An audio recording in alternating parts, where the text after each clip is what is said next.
Recording. 3, 2, 1. Welcome to the Game Dads podcast, where we are dads and we play games.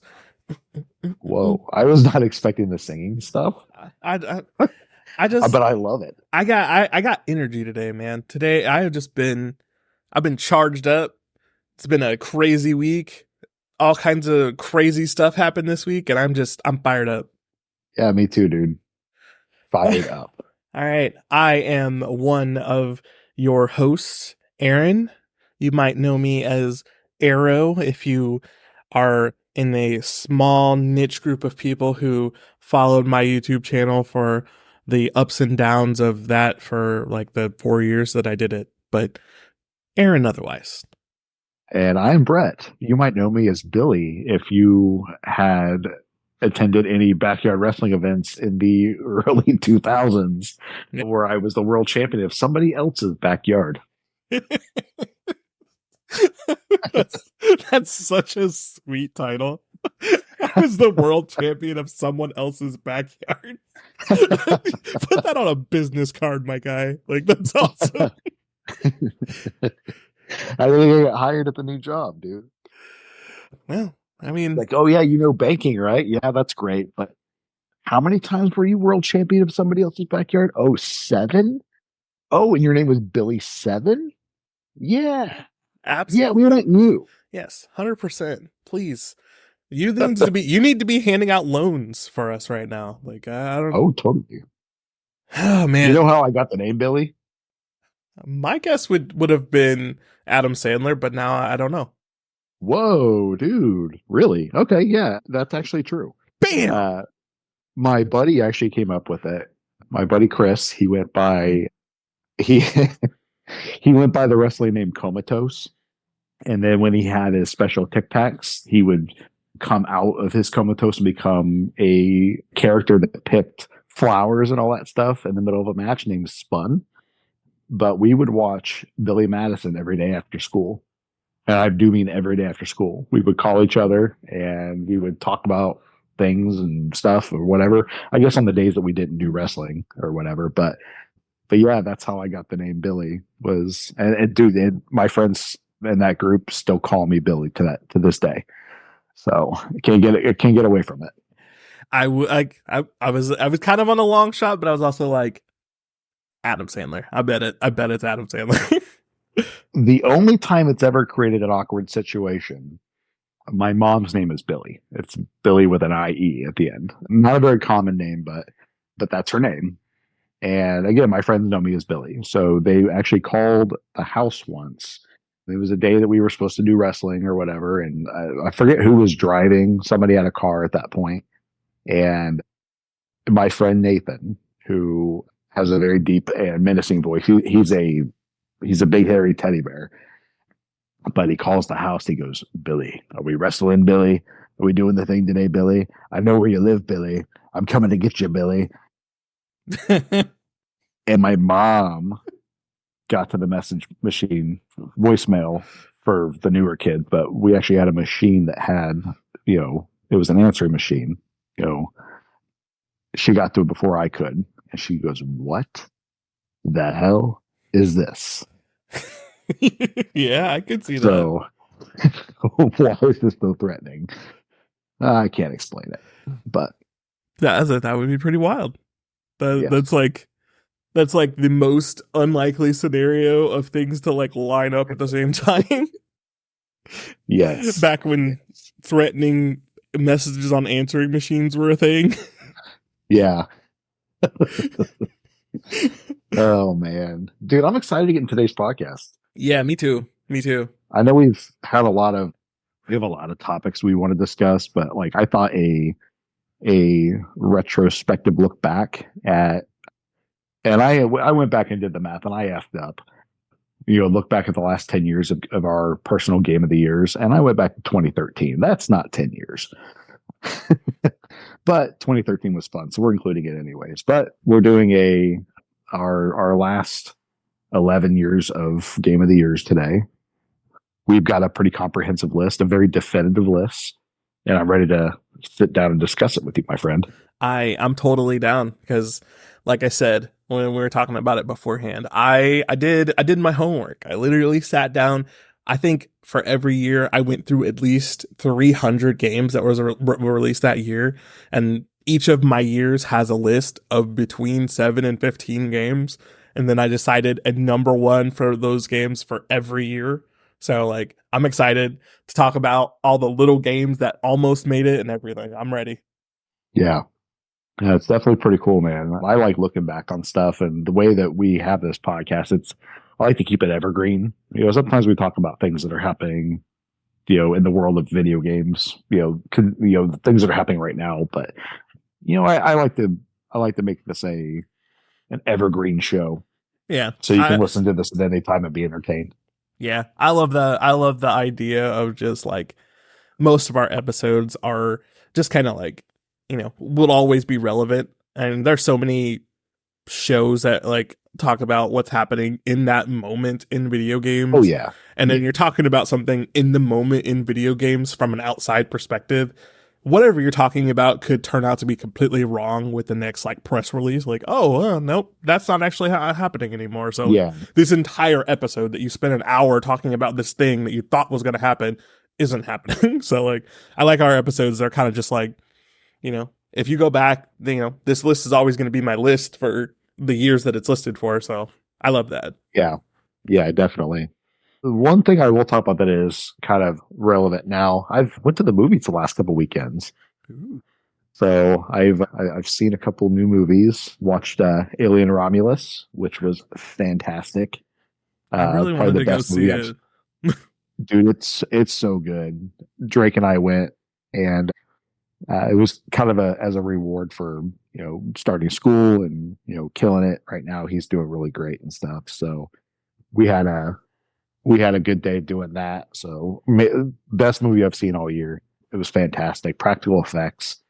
Fede Alvarez is the guy that remade Evil Dead back in 2013. That really just gory, aggressive Hmm. movie. Dude, that movie is it's so oppressive, just with the onslaught of just gore and nasty stuff. But he took that, toned it down a little bit, and applied it to Alien, and it was just fantastic. 10 out of 10 movie. Just loved it. I really wanted Um, to go see it, but she is not interested. She's like, it looks gross. And I'm like, it's Alien. That's the point. And she's like, yeah, that's yeah. not it. And I'm like, all right. There are parts of it that are pretty gross, definitely. And I mean, I can probably get Drake to see it a second time if you ever want to go watch it. It needs to be seen on a big screen. It's it's that good of a movie, in my opinion. So, and then later that day, actually, we went and had Torchies again. So I took Drake to Torchies, and Nice. we had tacos again. So it's in my that is now in my restaurant repertoire. Heck yeah. So, So and then good. we saw Beetlejuice 2 yesterday. How was Beetlejuice? Very good. Definitely did not need to happen. Uh, in the recent pantheon of like old actors coming back and doing franchises that they did in the 80s, like Ghostbusters, and I would even factor the Flash into that because Michael Keaton came back in that. Hmm. I think Michael Keaton is probably the king of coming back now. He was great as Batman in the Flash. In fact, it was the best part about that movie. I don't care for the Flash, but man, put Michael Keaton Batman in anything, and I'm there for it. But Keaton, just with the way that Beetlejuice is, like he's not a physical character. Hmm. He's not even in the movie very much. I mean, in the first movie, he was in it for like 15 minutes maybe total screen time. He's perfect. So the rest of the movie is okay. I think it could have been. It's one of those like this could have been an email type movies. It didn't need to happen. Like we didn't need Beetlejuice 2, Yeah. but Like, I'm glad it exists. like, I'm not saying this as like an insult because I honestly think that for the vibe and for like the era, she's like a perfect stand-in. But it's just because Jenna Ortega is like the like dark 80s, like she's like the dark 80s character, and like Yeah. she just fits perfectly in all of those roles. Like they're like, I just heard about, like they're like, oh, she was like, I would totally do a female Edward Scissorhands, and it's like she would be perfect in that, even though we don't need another Edward Scissorhands, but she would be perfect. Mm. Like, Yeah. She really fits that Tim Burton mold. yes, I there it is. I That's what it is. I really like Jenna Ortega. You know, she's got that kind of like how Winona Ryder was exactly that. You know, she Mhm. was the Tim Burton girl, kind of, you know, with Edward Scissorhands and Beetlejuice, you know, and even kind of getting into like Bram Stoker's Dracula. She was okay in that one too. That movie's really funny. It's not supposed to be funny, but it is funny. Especially like Keanu Reeves and his fake English accent. Yeah. It's so good. But yeah, I like Jenna Ortega quite a bit. You know, she was good in Scream, you know, but she really fits in the world of Beetlejuice, and she's not the main focus of it, and you know, Beetlejuice isn't even the main focus of the movie, but it serves its purpose. It's a really good trip down nostalgia lane. You know, it's pretty good. In fact, like all like this has been the year of Brett movies with you know Ghostbusters and Beetlejuice and Alien and stuff. You know, a lot of my top movies or franchises, whatever you want to call them, got sequels this year. And surprisingly, Ghostbusters is at like the way bottom of the list. So yeah, it's been a good year for Brett movies. Yeah. And you know something that I realized from the last podcast? But that I said that I was going to talk about my thoughts on the Borderlands movie, and I never did because of reasons. So yeah, I can like follow up with that right here good. if you're finished. Yeah, that's a good segue, dude. Okay, so let me talk about, as Bretter's talking about good movies that were good, I'm going to talk about a bad movie, and it's the Borderlands movie. And I, in no way, when I saw the casting for that movie, did I think it was going to be good. I did not go to that movie because I was like, maybe there's a chance this is going to be good. I knew it was going to be bad. I am like a hardcore Borderlands fan. I have played through Borderlands 2 more times than I can count. I've owned it for like every system that you can possibly buy it for, except for like Switch at this point. And I'm gonna tell you what I think happened with the Borderlands movie, because the casting turned out to not be the problem. So my first complaint right off the cuff was Kevin Hart playing Roland. Roland is this very straight laced character, and then they pick like the arguably the world's top comedian actor right now to play him. Why? And I mean, physically, Kevin Hart does not match Roland. I mean, Kevin Hart's pretty buff, but like Roland's like this big, tall dude. He's like intimidating. He has an intimidating presence. He's cold. He's quiet. Like that's the whole thing. But like Kevin Hart is not that. But Kevin Hart does a pretty good job playing him, honestly. Kevin Hart, he's not the character who's just constantly like flipping out jokes like you would expect a Kevin Hart character to be. He's just like, he's the straight man among all the other characters. Yeah. And like, he's the straight man, but he's Kevin Hart, so all of his line deliveries are funny. So when he starts talking in reaction to everyone else, whatever he says is funny. So like, it works. But that is pretty much where everything breaks down. Tiny Tina's not funny. She doesn't talk like Tiny Tina. She talks like if Tiny Tina was a teenager in 2024, not a teenager in 2016. So she doesn't sound like her. She just sounds like a TikTok person. Like she talks like a kid on TikTok. So she's not funny. Like the problem is her little her ghetto accent that she uses makes her saying things like badonkadonk funny. But when you change her accent to the Valley Girl accent that she has in the movie, it just sounds weird. It's like it's bad. Tiny Tina's bad.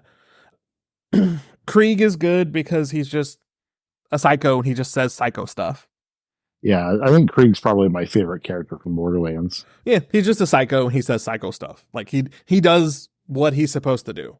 But then the issue is first off, the Lilith character is terrible. She's not Lilith at all. Like, she's like Lilith if like Lilith of like, I don't know, had a hard career of drugs before she got to Borderlands. Like she just like she's not like sarcastic and like surprised and shocked and like, like in this world and everything's crazy. She's the opposite. She's like, I've seen everything, I've done everything, all I want to do is sit around and drink. Like, it's weird. It's like, Yeah. how did you play Borderlands, see Lilith's character and then turn her into an alcoholic? It's weird. Yeah, that is weird. And then You think it's a like matter of just like the executives didn't understand it, or the entirety of the Borderlands movie, the whole problem director? with it is the writer and the director never played Borderlands. Don't know anything Right. about it. You can tell by every moment of that movie, that the people who wrote the story know nothing about Borderlands. Like, Yeah. you have three characters in the story who have super moves. Super moves. Lilith's the only one who does it in the entire thing. Like, not once does like Kevin Hart set down a drone or anything. Not once. All he does is just like shoot guns. And like, not even in a fun way. Like, how Borderlands has all of these weird, like, everything about the guns is like kind of the point. Like, the guns are crazy looking. They all, do weird stuff. The reload animations are, kooky and crazy. Nothing. It's just a bunch of people running around with guns. Yeah. And like, the biggest crime they did in this entire thing is actually Claptrap, and it's crazy. It doesn't make sense how bad they got Claptrap. Like, besides, And that's kind of, I mean, that's sad. You can consider that, how good Jack Black is with everything that he does. yeah, like, it's not Jack Black at all. All of Jack Black's delivery is funny, but like, Claptrap is, they did the same thing that they did with Lilith. Like, they took the actual character of Claptrap and then went like, what's the exact opposite of this character? We're gonna make him that instead. So like, You think they were just trying to subvert like expectations, or it felt more like, this is the kind of comedy that I'm comfortable writing, so I'm just gonna write him like this. Like, so like, Claptrap's big thing is he really wants friends. It's his entire story. Like, every time you run into Claptrap, he calls you friend. He like wants to hang out with you. He follows you around because he doesn't want to be lonely anymore. He wants people around. It's the whole thing. It's his whole story. In the movie, Claptrap hates everyone, and his entire goal is to get away from from Lilith.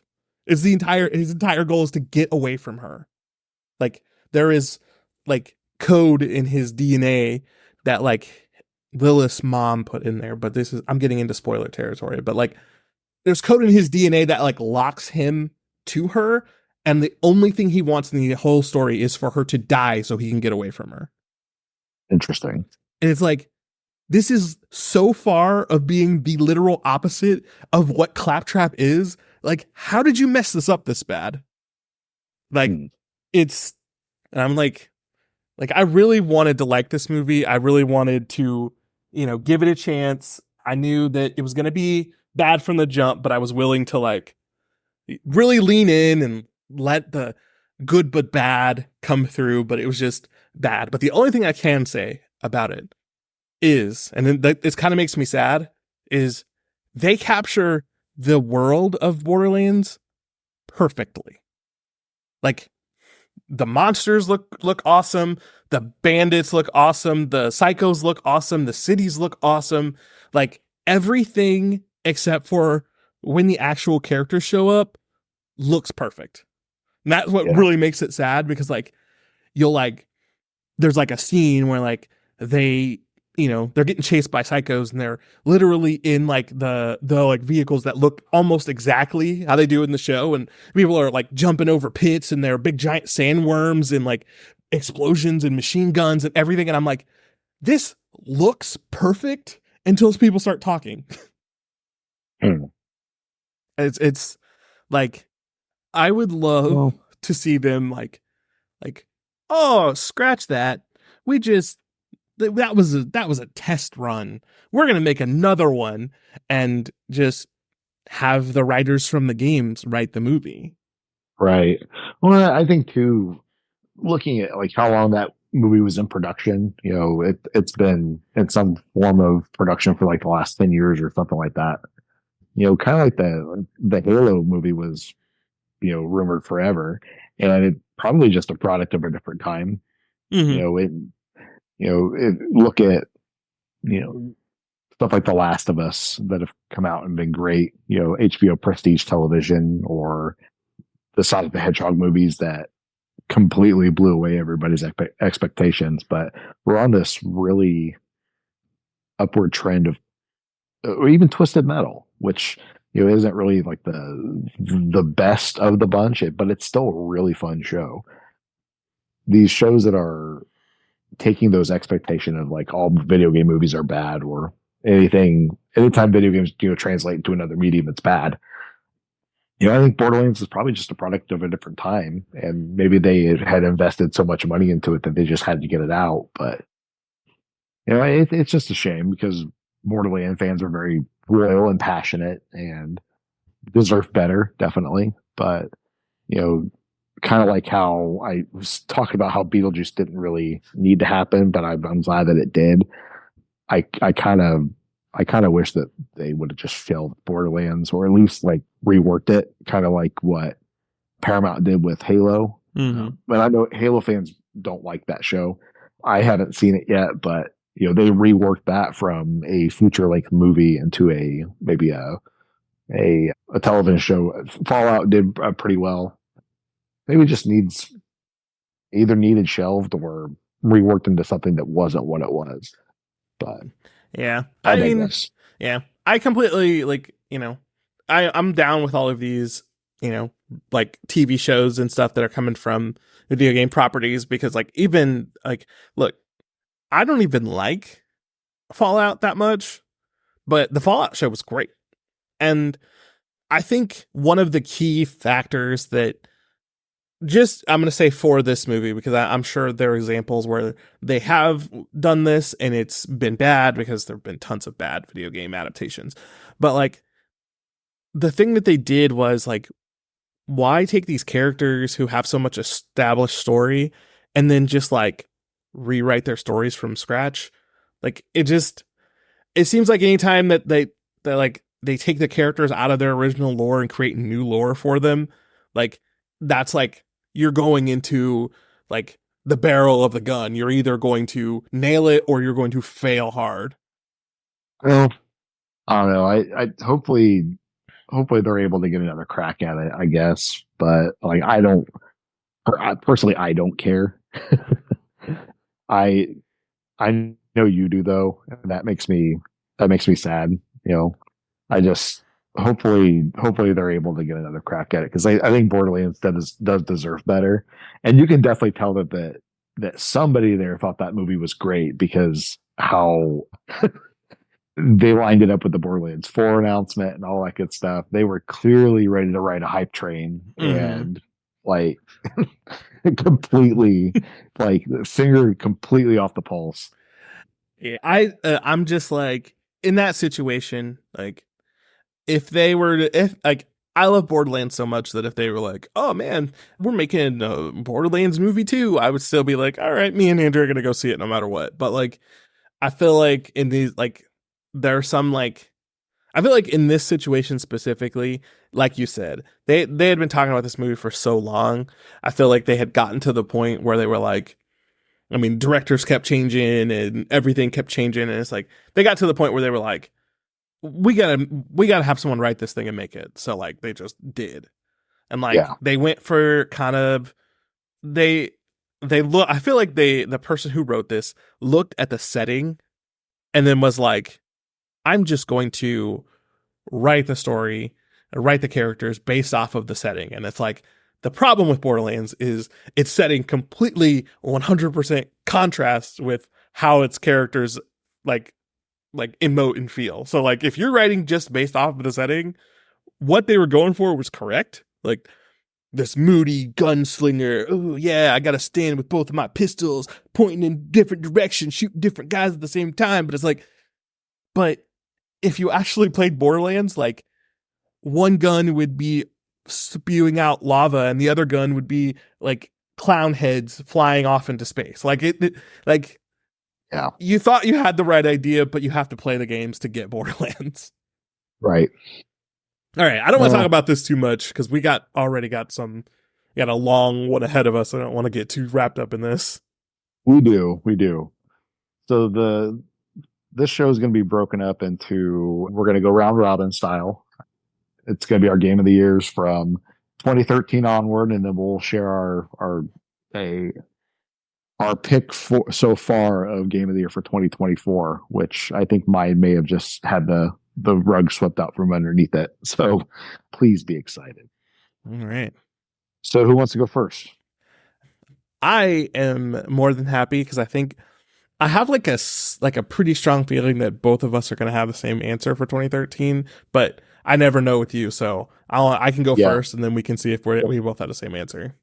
go for it. Okay, so tons of games that I love came out during this time period, but like I feel like there's one game that shines above all of those just in its timelessness and its replayability and its importantness to video games. So my honorable mentions are Tiny Brains. I don't know if you ever played Tiny Brains, No. but it's like a 4-player co-op puzzle game, but it hit me at the right spot. I played it a bunch of times with a bunch of people over at the house. Like it's one of those few like PlayStation games where you can play 4 players, and like I just like got into it. I love Disgaea, so I got to count Disgaea 2 Brighter Darkness. It's a Disgaea 2 with is the Disgaea D2 is the one with that's actually a continuation of the original Disgaea with like Laharl and Flan and Etna. So like the original characters actually got a sequel, and I love all the original characters of Disgaea and like the weirdly complicated characters that they end up being while on the outside being completely like goofy and stupid. Papers, Please is another one of those like games that like had a lot of that has a lot of like staying power. It had a lot of influence on a lot of other games. The Stanley Parable, which is an insanely good game. Like you can get that thing for like $2 now.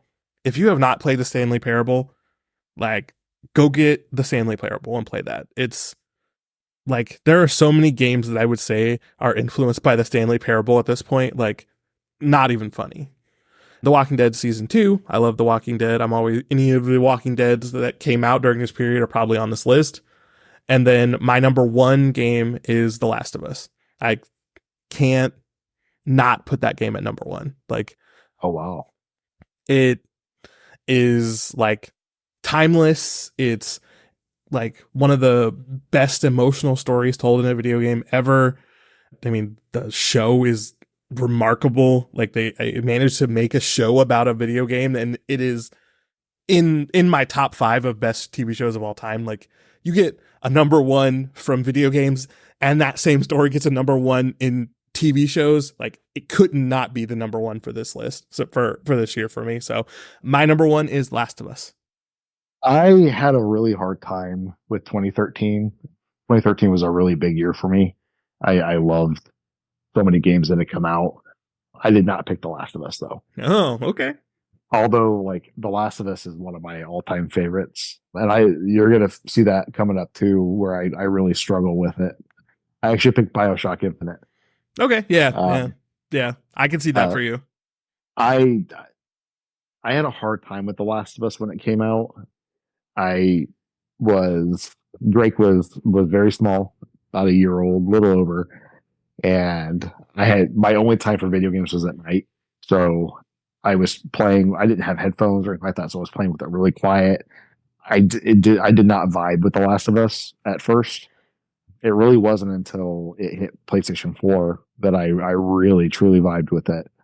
But Bioshock, the reason why I picked it was several fold. The gameplay I think is great. Those games are I think they call those immersive sims now. But I mean, it's a story based action game to really boil it down. But the story was fantastic. It really played with a lot of my expectations of multiverse, and at a time where multiverse really wasn't like in your consciousness at the time. Right. The way that it folded original Bioshock into it, all the stuff with Comstock, the themes that it was dealing with, from violence to oppression to racism, classism, just it I still play it to this day, and I'm still in wonder of it. Yeah, my pick for 2013 is Bioshock Infinite. Yeah. I mean, just like I played Bioshock Infinite, but I didn't connect with it like you said, like you were just talking about. But like now that I'm thinking about Bioshock Infinite being in this year, I was like, okay, yeah, that's totally reasonable that you would pick Bioshock. One of the reasons why I wanted to go back to 2013 was so I could talk about Bioshock again. That's fine. That's fine. I expect I there expect was an nothing episode less. recently where I'm sorry, dude. No, go ahead. Oh, I was gonna say, like, I think one of our episodes last year was me waxing poetic about Bioshock Infinite. So I don't really have much more to say on it, but that I think that game's perfect. All right. Well, I will do my 2014. This one was Yes, this one was a little harder for me because there are a bunch of games in this year that I think are great, like none of them like pop out like Last of Us does for 2013. So this one's a little weird, but like my honest the game that I think I spent the most time with that came from 2014 is Bayonetta 2. Ooh, Honorable that's a good mention, one. yeah. Honorable mention to Transistor. Gotta mention PT came Man. out in this year. Yeah. I would also say, while I played a lot of the Borderlands, the pre-sequel, it's my least favorite of all the Borderlands games, and that includes Borderlands 3, so that says something. The Evil Within, I played a lot of The Evil Within, so that's on my list. Five Nights at Freddy's, it came out this year, so yeah, I gotta say something about that. And then I'm always going to be a fighting games fan. So Smash for the Wii U came out this year, but it's Smash for the Wii U is kind of my least favorite Smash game. So I was like, there were tons of stuff that I had played in this year, but like none of it was like, I think this game is excellent. I just like, there's some stuff I played this year. So then Bayonetta 2 was one of those games where like when it came out, I bought it on release and I played it until I beat it, and then I played it again. So like for me, it's Bayonetta 2. I've always loved the Bayonetta series. I think it's this weird mix of like, I mean, it's not even a mix. I would just say like it's like cut from the same cloth of Devil May Cry, but Devil May Cry, me again. yeah, Devil May Cry goes off in this like hyper like I wouldn't say hyper masculine because like people like immediately hear that hyper masculine and they're like, oh, you mean that means you think it's bad? It's like, no, it does. That doesn't mean I think it's bad. But like Dante is like the man's man of like a Japanese game. He's just doing his own thing, having his own, like doing things his way, kicking ass, taking names, eating pizza. Like he's just like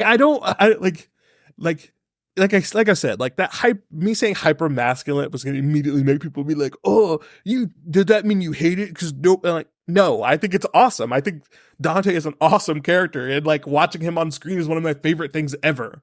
But like, yeah, he's surprisingly well written too. Yeah. Like if you actually pay attention to his story, if you can get past all the pizza and like weird gun jokes, like he's a well written character, and there's tons of depth to his story, and all of his quote unquote silliness is like partially because he's like very damaged, and then partially because he needs to keep people who aren't strong enough to hang with him away from him because his life is dangerous. Anyways, but like Bayonetta is like the hyper feminine version of that. Like she's this like super sexy character, but like super sexy for her and like not for everybody else. She doesn't give a crap what anyone else thinks. And like the only dude who ever shows up in the story is like this guy that she basically hates and tortures. Like The Dana DeVito guy. yeah, like like I love her character, and then to put a character like that in a badass action game is just like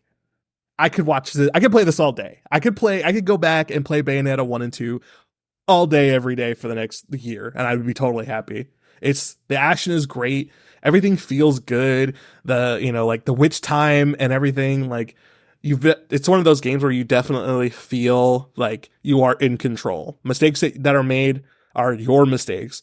Like you never feel like the game's being unfair to you. You never feel like the bosses are unfair. You never feel like anything's unfair. It just feels like once you master it, you just feel like you're just this like untouchable god floating around the game, but like because you have hit that level of skill, not because like the game makes it so easy. Like Yeah. Bayonetta, awesome. I love it. I'm gonna try and keep this in some type of like time frame. Bayonetta, awesome. Love it. Yeah. I love Bayonetta. It's so good. I struggle with 2014. There was a couple years that I really struggled with. My 2014 is Shovel Knight. Yeah. Yep. Which, dude, I know Aaron knows. I struggle with 2014. Like, Mario Kart 8 came out in 2014. Donkey Kong Country Tropical Freeze was there too. Transistor, just like Aaron said. I really struggled with whether or not I wanted to put PT on there, because I think that TT as a game influenced so much going forward. It changed Resident Evil forever.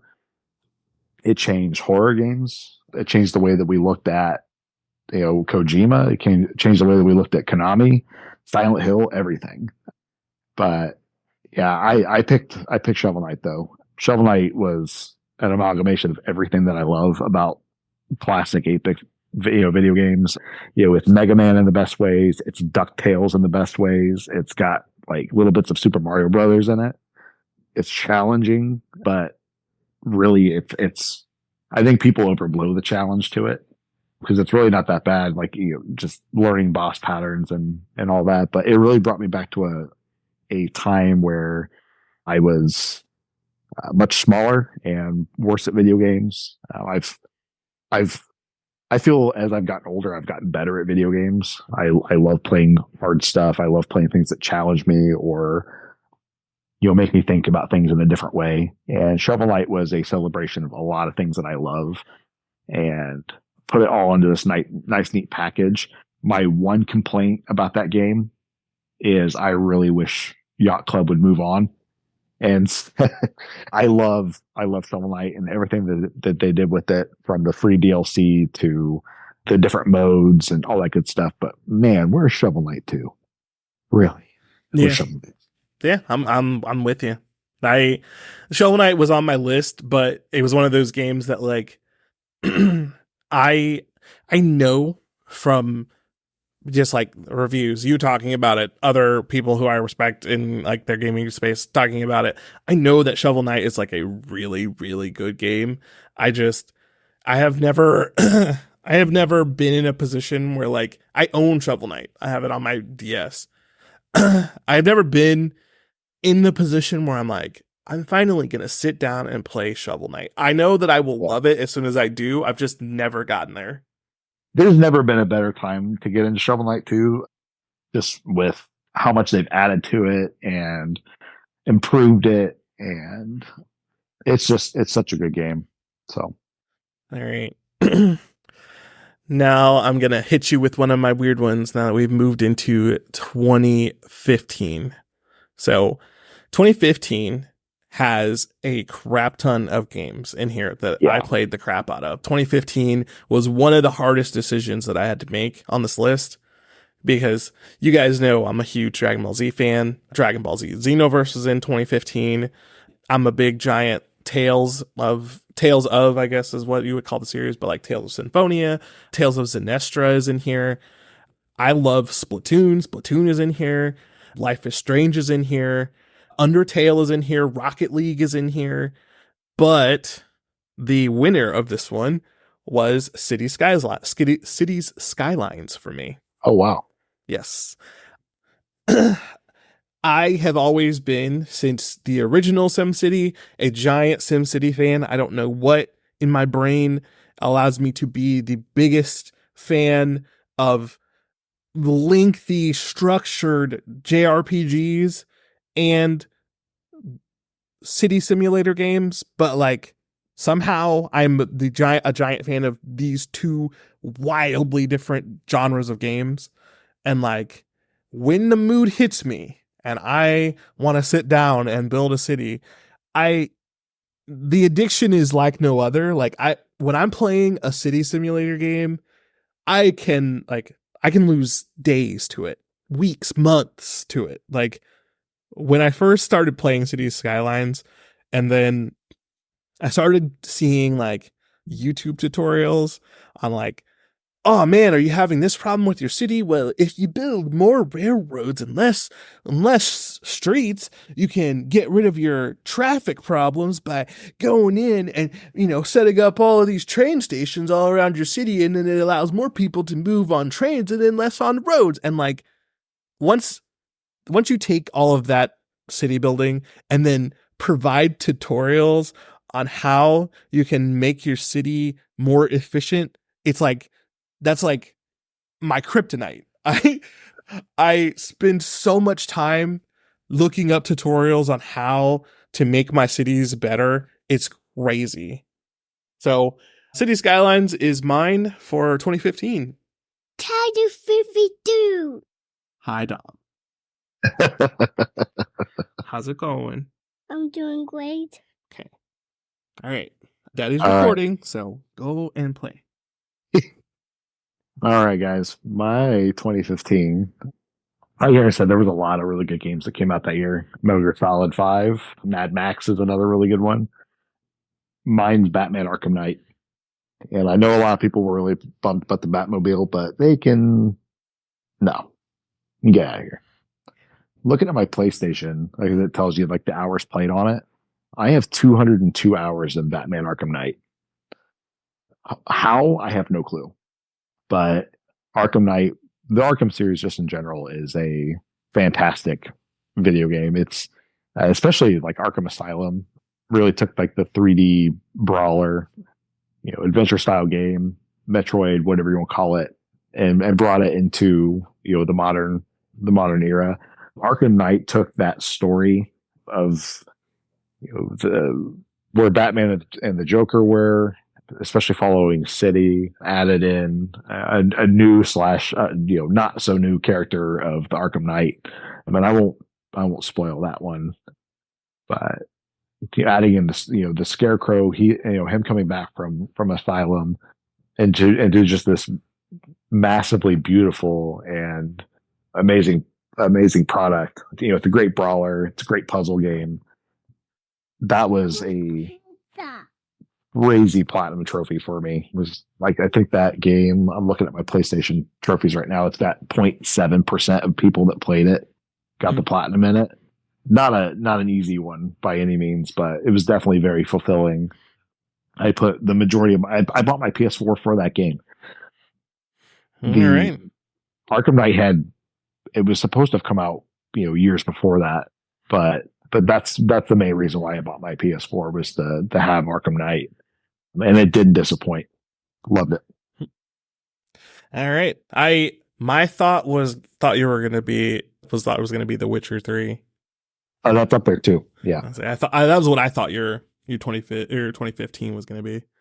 I spent a lot of time with Witcher 3. But yeah, Arkham's got to take it. Dude, WB, like their publishing label, had a crazy 2015 because they published The Witcher 3. They had Arkham, they had Mad Max, which, dude, Mad Max was a very close second for me. I adore Mad Max. So, and that's another one I've got a lot of time in. I never beat it, but that game is phenomenal. It's on the Arkham engine, so it's like open world car combat type stuff, and then Assassin's Creed style base stuff. Oh, it's fantastic. And just because I tried to like make sure that I threw something that was indie on every one of my lists of games that I had listed, and I wanted to make sure I talked about all the indie games on my when we talked about them. Axiom Verge came out in 2015, and that game's I excellent. did. Yeah, it is. That is the best 2D Metroid game. Fight me. I absolutely love that game, and I remember playing the crap out of it. So I wanted to make sure that I mentioned it. So I don't know if this podcast is ever important anywhere. I want to make sure that Axiom Verge gets its flowers, so I don't hear anybody talk about it, and I want to talk about it. Yeah. Yeah, it's criminal how that's a one person Yes. video game. Yes. One guy made Axiom Verge. One dude. So like, yeah, I want to make sure that game gets its flowers. And not just like he didn't. I don't think he sourced a lot of stuff out. He did the music. Yeah. Like just like pick up Axiom Verge for like 5 seconds and just look at how gorgeous all the pixel art in that game is, and one fucking guy made that. Like, yeah. Okay. 2016. This was by far my hardest year to do because the original Persona 5 came out in 2016. Tales of Berseria, which is my favorite Tales game. Pokemon Go came out in 2016. Yeah. Jackbox Party 3 came out in 2016, which is my favorite Jackbox Party. I used to play the crap out of that. Dead by Daylight came out in 2016. Final Fantasy 15 came out in 2016. The Walking Dead, The New Frontier came out in 2016. All of those games, like outside of The Walking Dead, just because I think the first Walking Dead is the best Walking Dead game, all of those games in a year by themselves would probably come up as in my number one or number two. But my number one, which I could not deny, was Overwatch. Overwatch, the original Overwatch, before all of the drama happened, before all that stuff came out about the studio, I played so much of Overwatch.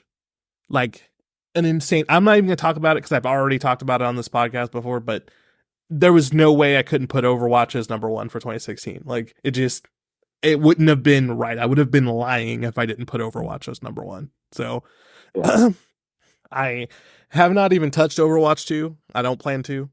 But Overwatch 1, it was being like, there are hero shooters that exist, and they have been before Overwatch. But Overwatch took the hero shooter genre and made it into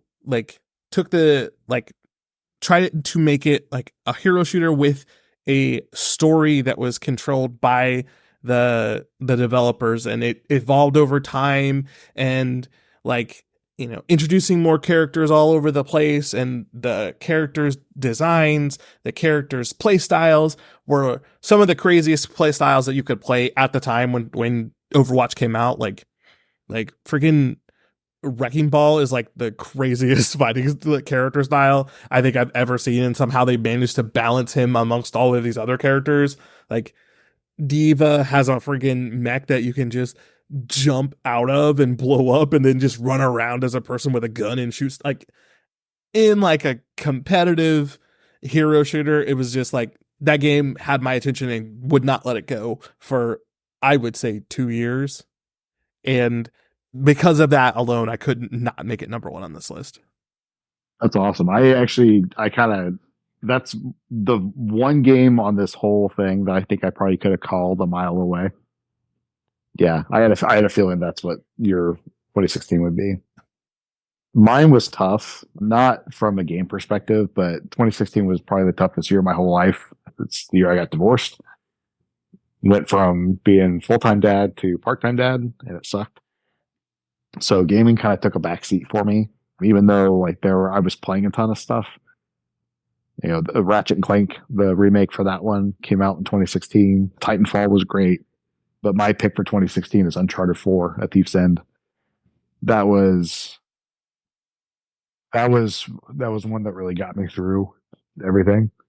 And you know, Drake's a familiar character. Drake's the name of my son too, not related, but You know, he's a familiar character. He's human, which I love about his character. He's got human problems going on top of being a badass adventurer, explorer, and he's got the Indiana Jones vibe going with, you know, a little bit of Chandler Bing from Friends. He's just kind of a goofball, but he's a badass when he needs to be. Uncharted 4 was a really good way to, quote unquote, end the series, which, I mean, it's obviously going to continue. You know, the Lost Legacy had come out the next year after that, but for me, Uncharted is PlayStation, up there with, you know, Kratos and God of War and Ratchet and Clank. I'm a PlayStation fan through and through. Always have been, always will be. Uncharted, it was a really fun pivot from the grimdark stuff with, and I mean that in the most loving way, from The Last of Us to going back to Uncharted, using the things that they had learned from The Last of Us and applying them to Uncharted. You know, the more grounded story. There's not any supernatural elements to it, like there were with the Yeti stuff from Uncharted 2, which fantastic game. I love that one. But yeah, that's my pick, is Uncharted 4 Thief's End. And I another one of those things where, like, yep, I could totally see that being Brett's pick. I got a question for you though. Yeah. Just as, well, or did you like write down a list? Like, do you have like a physical list? Well, you should send it to me when you're done. Cause like, I will. I like I like looking over what games that you were like, I think this game is awesome. Let's see if I had played it, because I have Uncharted 4 and I have not played it yet. The only thing that I didn't do that you're doing is I did not put any honorable mentions in there, strictly because I wanted mine to be very definitive. And like, I have this really weird, maybe it's my ADHD, I don't know, but dude, I remember everything from those years, and I can tell you like certain games that came out in certain years and what I was feeling at that in the exact point in time, and the other things I was playing around it and stuff. So I'm pulling some of those from my brain, just things that games that made me feel in that year. But yeah, that's the only thing I didn't do was honorable mentions. Although there are a couple years where I've got a little slash in there, and I'm having a really hard time picking, but I've got it. I'll say I am terrible with years. Like, I don't remember when anything came out. So like I've already said, I had to go through and just look at the games that came out in that year, and like I literally, like I said, like 300 games, and then write down what I thought, you know, the games that like jumped out at me of what like stuff I played and stuff I liked, and then like decide from there. I don't remember years at all, like none. Yeah. Okay. So, I will say too, just the last thing about 2016, you mentioned Final Fantasy 15, and that game is phenomenal. And that was another one that really helped me through depression and all kinds of other stuff. So I love Final Fantasy 15. Awesome game. All right. So 2017 has some great games in it, but like I tried to base mine. I tried to be as emotional and as nostalgic as I possibly could be, because like there are better games in 2017 on a technical standpoint, but like emotionally, this game had to win. Like of all the games that are in this list besides Cuphead, this is the only one that I play right now. So my winner for 2017 was Mario Kart 8 Deluxe. That's a great one. And I honestly, like, I know we said no remasters and all that. That's a whole new game. Yeah. In my opinion. Yeah, I think that game totally tracks. So go for it. Yeah. Mario Kart 8 Deluxe, like me and Andrea, like we booted this thing up like 2 weeks ago when we were playing it. Like I could not put it on the list. Like there's a reason that there hasn't been a Mario Kart 9 yet, and it's because Mario Kart Deluxe is just sitting there taking up all the space. Perfect. Yeah. Everything about it is awesome. Everything about it is awesome. Like down to like the music is awesome. Your like maybe it could just be that like we've been in this Mario Kart for so long, but like the controls in Mario Kart 8 just feel perfect. Like I don't ever remember being like, why did that happen? Like, oh man, I turned that corner. No, everything in Mario Kart, everything Mario Kart 8 Deluxe is perfect.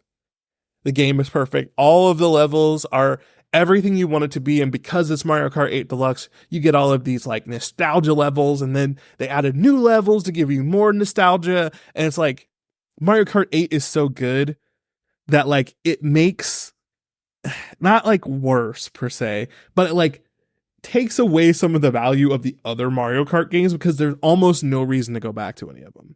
There's like, Nope. unless you have like a very, very specific level that you really love in a previous Mario Kart game that just doesn't exist in Mario Kart 8. Like that's the only reason I could ever think to play besides Double Dash. Besides Double Dash, it's the only reason I could think you could like I'm not like the super fan of Double Dash, but like it has a unique mechanic that no other Mario Kart games has. So I could see like if you love that, then you could go back and play Double Dash. But like other than that, just play Mario Kart 8 Deluxe. Like why not?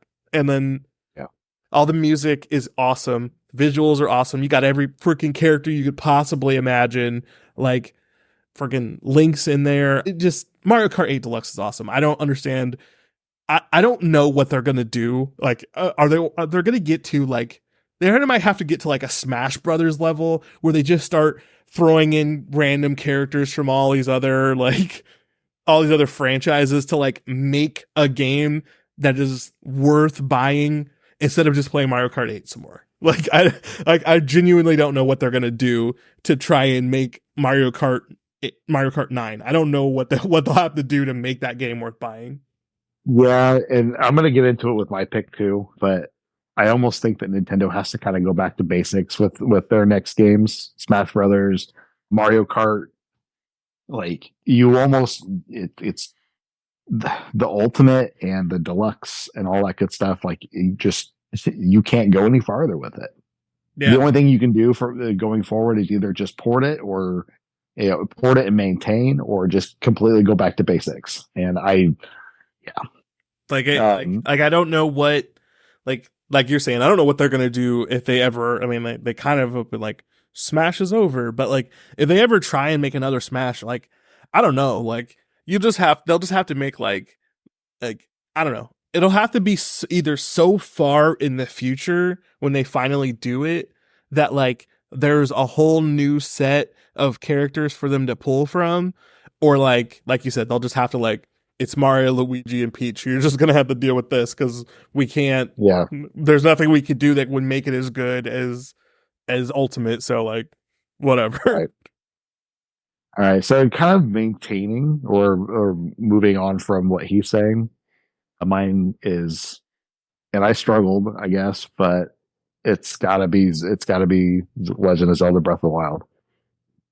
As much as I've kind of turned on it, and I have. I don't think that there's a better game that year, honestly. I mean, you could argue for Super Mario Odyssey, which I think is probably the best 3D Mario game. It's probably the best Mario game just in general. Nier Automata came out that year. Mm-hmm. And Nier's great as well. I love Nier. Horizon Zero Dawn, which is one of the prettiest games I've ever seen in my life. Yeah. Breath of the Wild ruined everything going forward. I could not play Horizon for months after that because I wanted to climb everything. Zelda is one of the main reasons why I got into gaming. It was Zelda, it was Mega Man, it was Castlevania.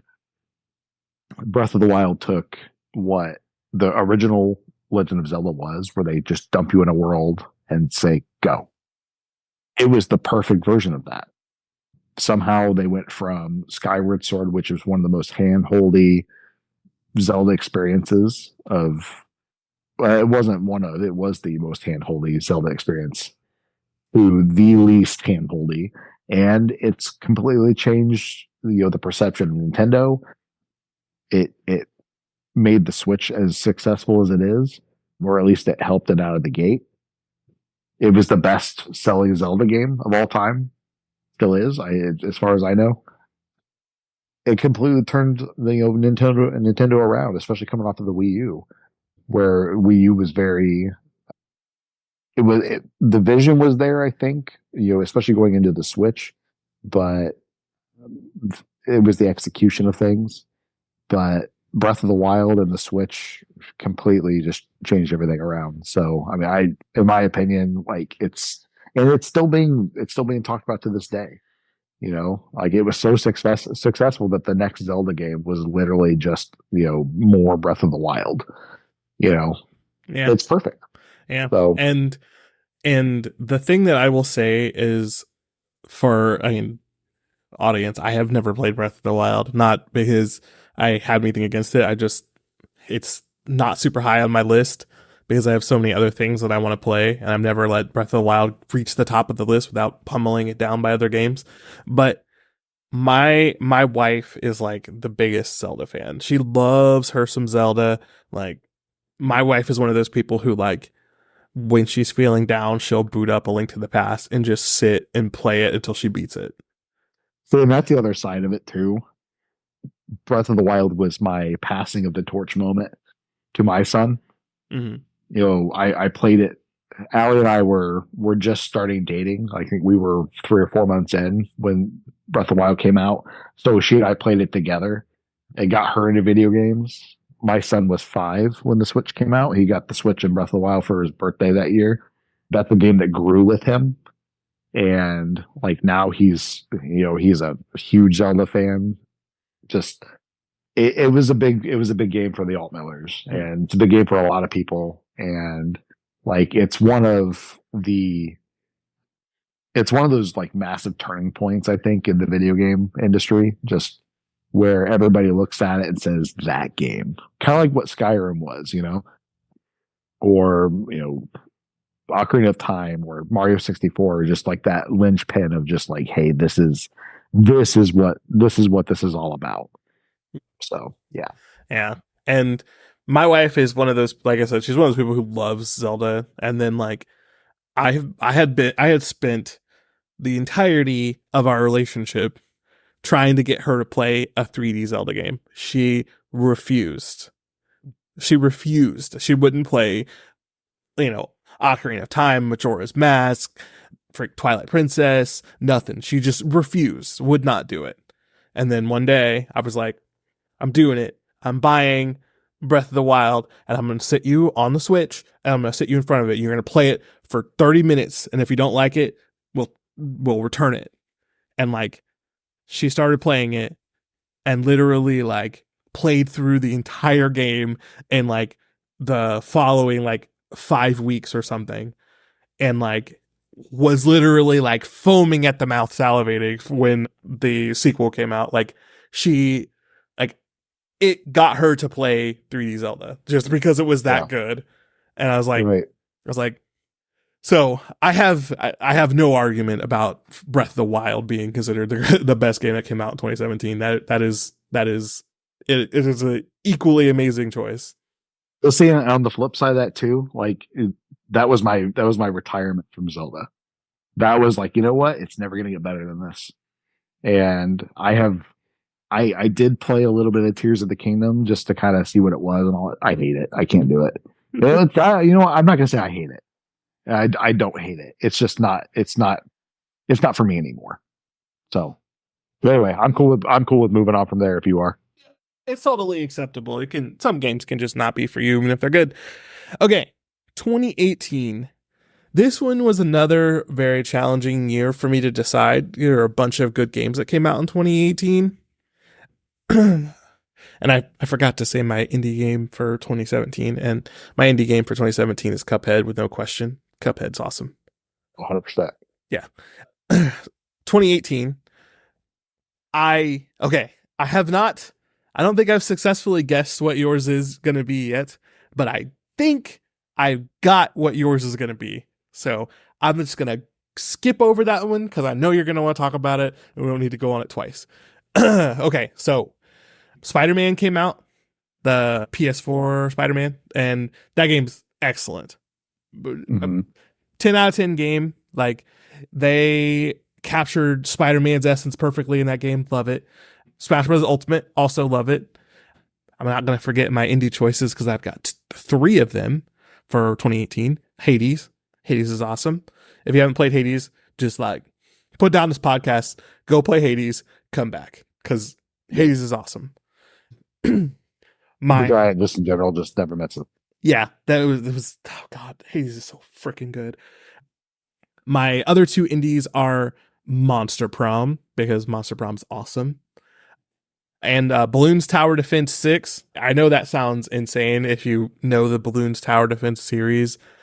It's basically just a Flash game that has continued to evolve since I was in middle school. But I play so much of that game when it randomly hits me and doesn't want to make me play it. And they've done so much with it. Like the game, like talking about one developer games, like that game was created by one guy in Flash on Newgrounds, and now it is a game with like 8 sequels, and like the Balloons Tower Defense 6 is like so popular that it's on the Netflix game library. As like to come from someone on Newgrounds to that, I can't not mention you. That's crazy. But 2 games came up as my number 1, and I made the decision. This is, clear in stone. I'm not being a waffler here. The 2 games were Monster Hunter World, which I love. I love Monster Hunter. It's awesome. It's so fun to play. I mean, and just the idea that they were like, man, what could we do to really amp this game up a little bit? Just give you a little, what if you could jump on top of the monster and ride on its back and stab it in the back while you're riding on it? And I was like, I am sold. Yeah. But the winner of this is very obviously Dragon Ball FighterZ, because I couldn't not. It's the best Dragon Ball game that's ever been released, and it's one of the best fighting games that I feel like has ever come out. And to have a licensed game, a licensed anime game, I'm even going to go that far because there have been some licensed games that come out, but normally licensed anime games roll in at about 6 level. Dragon Ball FighterZ is a 10. It is one of the best games that I've ever played. It is up until it stopped being in tournaments, and then they got a little crazy with the most recent updates. But like, it was one of the most balanced fighters that I've ever played in my life. Like, if you have got the time and the skill, any character in Dragon Ball FighterZ is viable. All of them. Like, if you do a tier list of all the Dragon Ball Fighter characters up into the last 2 updates, I'm going to be very clear about that. If you do a tier list of all the Dragon Ball FighterZ characters, I think the lowest person is probably Roshi, and Roshi comes at probably like a C. There is no D characters in the game, and there are no F characters in the game. I think Dragon Ball FighterZ is awesome, and watching like people who really know the game, and like I think some of like the highest tournament fights in fighters, I think some of those fights are literally beautiful. Yeah, I agree. That's the Guilty Gear people, right? Yes, and they did an amazing job. Well, those were always like low key some of the best fighting games ever.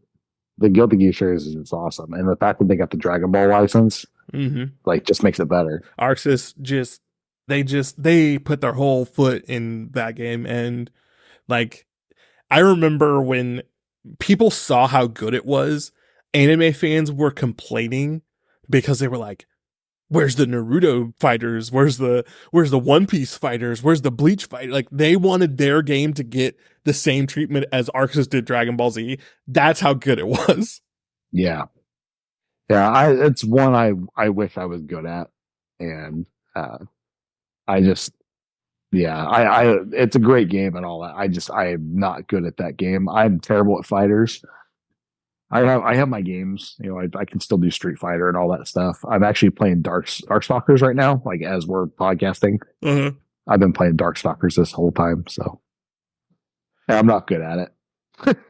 But I love watching people that are really good at those games, and like tournaments and all that good stuff. Evo is really fun. to watch. And Dragon Ball Fighters is one of the best games. If you closed your eyes, or I guess close your eyes would defeat the purpose, but if you didn't see that there were like health bars above it and stuff, you would think you were watching the TV show. Yeah. And that's probably the best thing you can say about it.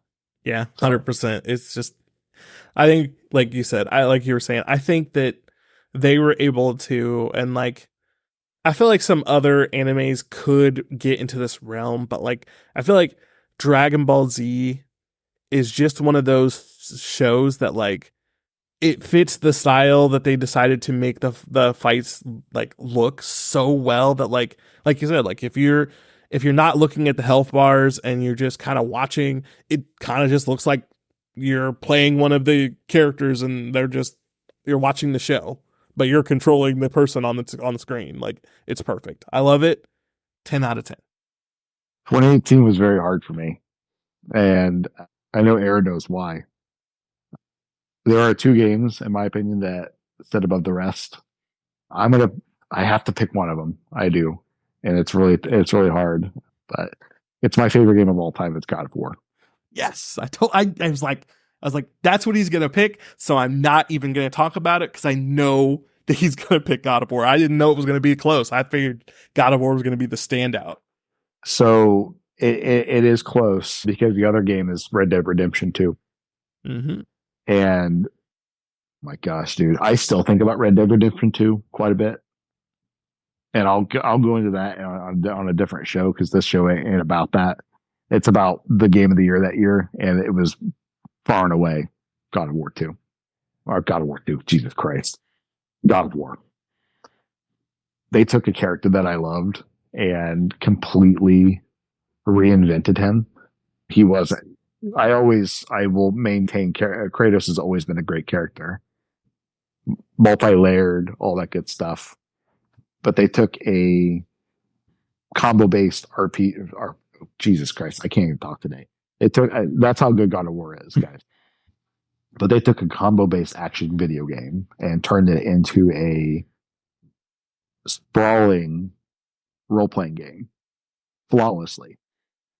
Sony Santa Monica took Kratos, which a lot of people consider him as a one-dimensional angry character, and turned him into a quiet, reserved, still angry, but deep character that cared for his son but didn't know how to tell him how,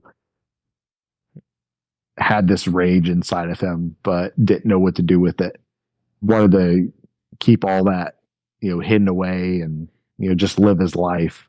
And then all this other stuff happens with his his wife passes away, and he's got to learn how to be a dad. That is the heart of game dads, in my opinion. Mm-hmm. Just dad stories will always get me. And I know that people are calling that game like Sad Dad Simulator now, and that's what Sony is, blah, blah, blah. But you know what? Like, show me any other developer, console maker, publisher, what have you, that is doing anything of what Sony Santa Monica is doing, and I will tell you that you're wrong. Yeah. And like the thing that like people like don't like the thing that I feel like is one of those things that like people don't understand about the character, even when they're playing the game, if you're not like mentally and emotionally ready for it, is like he's a God of War and he spent his entire life fighting. So like him passing down that information that he's gained over the time that he's been the God of War is him being a dad. That's him being a dad. He's passing his knowledge to him, even if it's, in combat, even if it's like people like, you just don't get how deep it is. Yeah, it's, in my opinion, it's one of the few video games that are perfect. It doesn't lean on nostalgia. Dude, it could. And sometimes it should, but it doesn't sit here and beat you over the head with like, oh, you remember this? Oh, you remember that?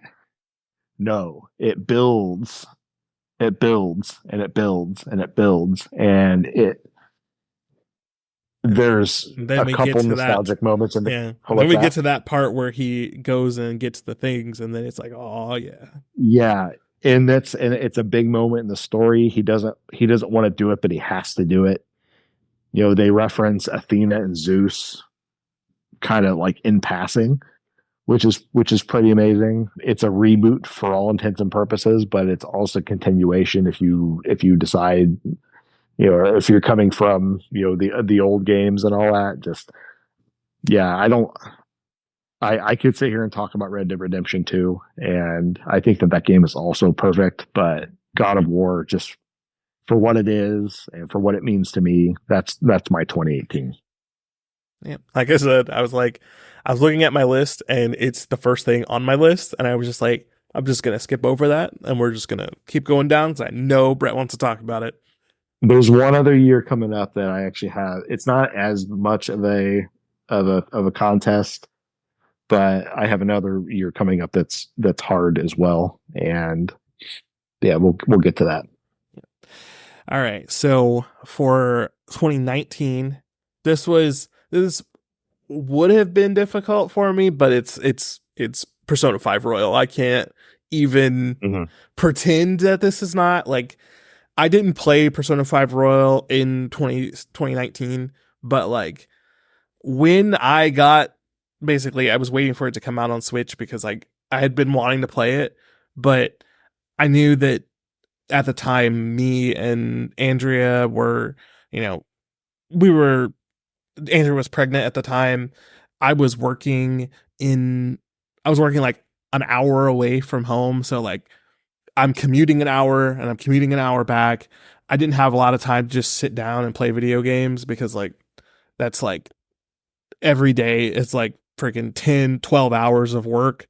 Coming home, like I needed to spend time with my wife and she was pregnant at the time. So it was like, I definitely can't be, I didn't have a lot of time to game. So I was waiting for this to come out on Switch so I would have some time, I could take whenever I wanted, just little pieces of time to play it.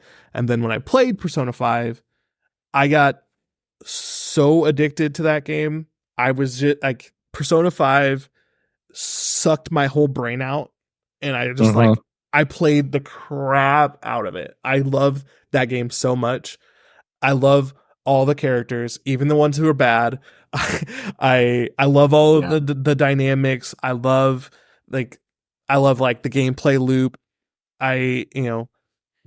Persona 5 has some of the only music that I have ever heard in a game that rivals my love for Chrono Trigger and Secret of Mana music. Like think about how old those games are. Persona 5 is the first game that has come out where it has music in it that is in the same category for me as Secret of Mana and Chrono Trigger music. Like,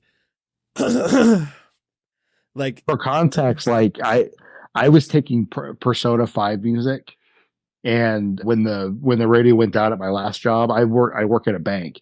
I was playing Persona 5 music there, and it fits, and people were like bopping to it, like in the lobby. It was pretty great. Oh, God, everybody loves that. Freaking Rivers in the Desert, like it is. I would say of all video game songs, it's like top 3. Oh yeah, like I can't like it's hard to even imagine because I play JRPGs, and JRPGs, in my opinion, have literally the best music in video games. And like for one game to break 10 Final Fantasies, to like jump 10 Final Fantasies and like every other RPG that's come out between like 1993 and 2000 and 2019 to like jump past all of the other music, like Persona 5 is awesome. If I'm not going to say, because there are tons of games where I will just say, play it. Like Hades, I will tell you, just play that. Persona 5 is not one of those games. Persona 5, you have to enjoy a very specific type of game to like Persona 5. But if you like JRPGs and you have not played Persona 5, you are literally robbing yourself. I was a Persona 4 guy. I still, in some cases, I still am. I think Persona 5 Royal specifically, is the best Persona game. trumps every Persona that came before it and is a top 5, if not top 3 JRPG, or really any RPG if you want to get kind of Yeah. fun about it. So I don't like the term JRPG, but we've talked about that before. yeah. So I mean, to give you one example, 2019 freaking Kingdom Hearts 3 came out in 2019. Yeah. I don't think Kingdom Hearts 3 is like the best Kingdom Hearts game, but like No. Fart in the wind. it didn't even like when I was making this list and I saw Kingdom Hearts 3 was on here, I was just like, that's not even a thing I'm gonna acknowledge. Like you know what would have made it better? What? Squall for Final Fantasy VIII. Okay. You mean Leon or whatever? Leon. I only have one honorable mention on this list, and it's 2 indie games. Invincible is a great indie game. It's great. It's one of the weirdest RPG stories I've ever seen, but it's weird in a beautiful way. Like the main character basically is unknowingly traveling to her own death, but it comes like the story, like once you get there, it's like, yeah, we got to do this. Like it's kind of beautiful. But and River City Girls, I can't not mention it. Like it's right in like the sweet spot of Aaron stuff. It's got like you play multiplayer. It's a beat 'em up. I love beat 'em ups. It's got just enough of like RPG vibes for me. Like it just hits me right in that same spot where like Scott Pilgrim did, and like Scott Pilgrim had been gone for so long at the time when River City Girls came out that it's just like, yes, give me this. Yep. So yeah, Persona 5 Royal, but I just want to mention those. So my 2019 is probably going to be super obvious, probably about as obvious to Aaron as God of War was. It's Resident Evil 2. Yeah. I will never forget that reveal. We do it. Gosh, dude, like from the time that the original Resident Evil remake had come out in 2002, like I had been waiting, salivating for Resident Evil 2. Still one of my favorite games of all time, that original one. And one of the reasons why I wanted to do this was sort of to bring forward the topic of like, when was the last time you added anything contemporary to your top 10 list of all time? And that's probably a topic for another day. That's just more to get us talking. But things like God of War, Red Dead Redemption 2, Resident Evil 2, they have all just completely just kicked in the door for my all-time games list. I'm 39 years old, for just proof of that I think that even an old dog can learn new tricks with stuff. Resident Evil 2, the remake, took a already perfect video game and took the spirit of what that game was and modernized it. They took the best parts of Resident Evil 4 for the GameCube and PlayStation 2 and brought in that classic Resident Evil format where you're solving puzzles, you're collecting keys, you're opening doors, you're fighting bosses. The stalker enemy was fantastic in that game. Everybody knows the memes, the Mr. X don't give it to you. Mm-hmm. He was great in that. The only thing holding that game back was a proper A and B scenario. But Resident Evil 2 was always like a two sides of the same coin with Leon and Claire. The boss fights were fantastic. The weapons were great. The game was crunchy. It felt good to play that game. It felt even better just to go back through it again immediately afterwards. Capcom games are inherently just super replayable right off the bat. And it modernized a classic. And so that's why Resident Evil 2 is my 2019 game of the year. Yeah.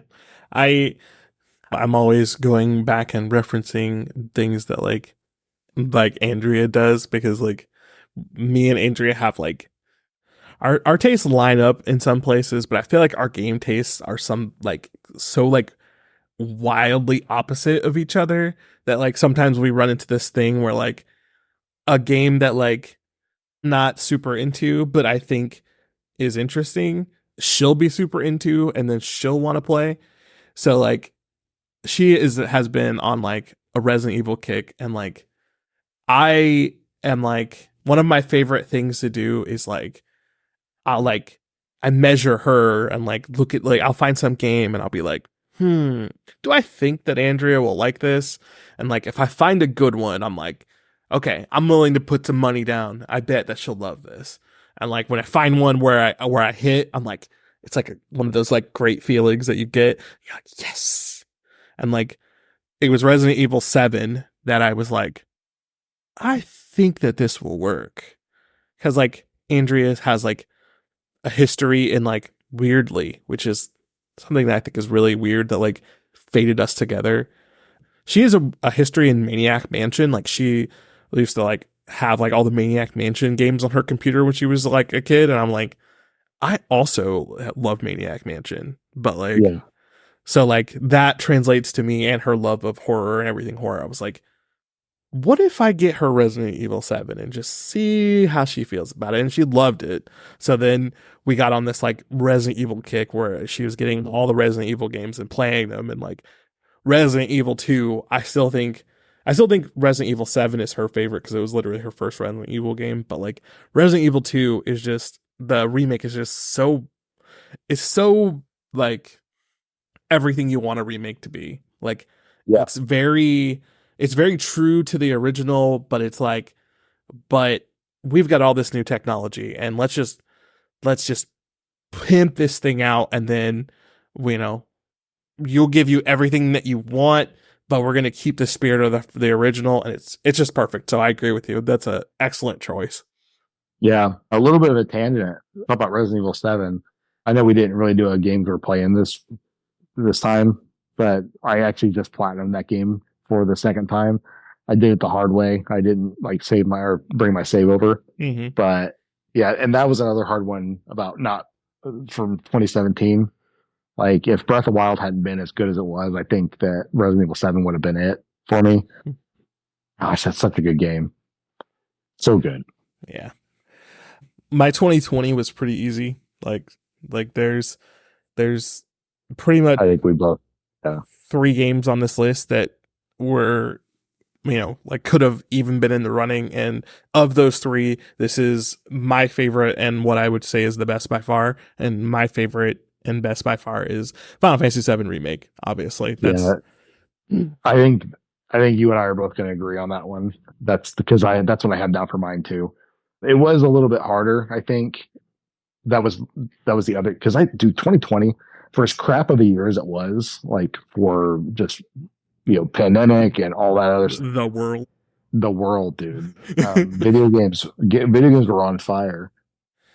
The only games that came up that I was like maybe was Spider-Man Miles Morales and Dragon Ball Kakarot, but there's a Dragon Ball Z game in this list that I think that's in this year that I think is good, but like there was no way I was not going to give this a Final Fantasy VII Remake. It was that, we had been waiting on this game. Final Fantasy fans have been waiting on this game for years. They've been teasing us with tech demos, and people have been talking about it. It had gotten into like Half-Life 3 category where they were like, this is never coming out. Like they're just saying that to get our hopes up. This is never happening.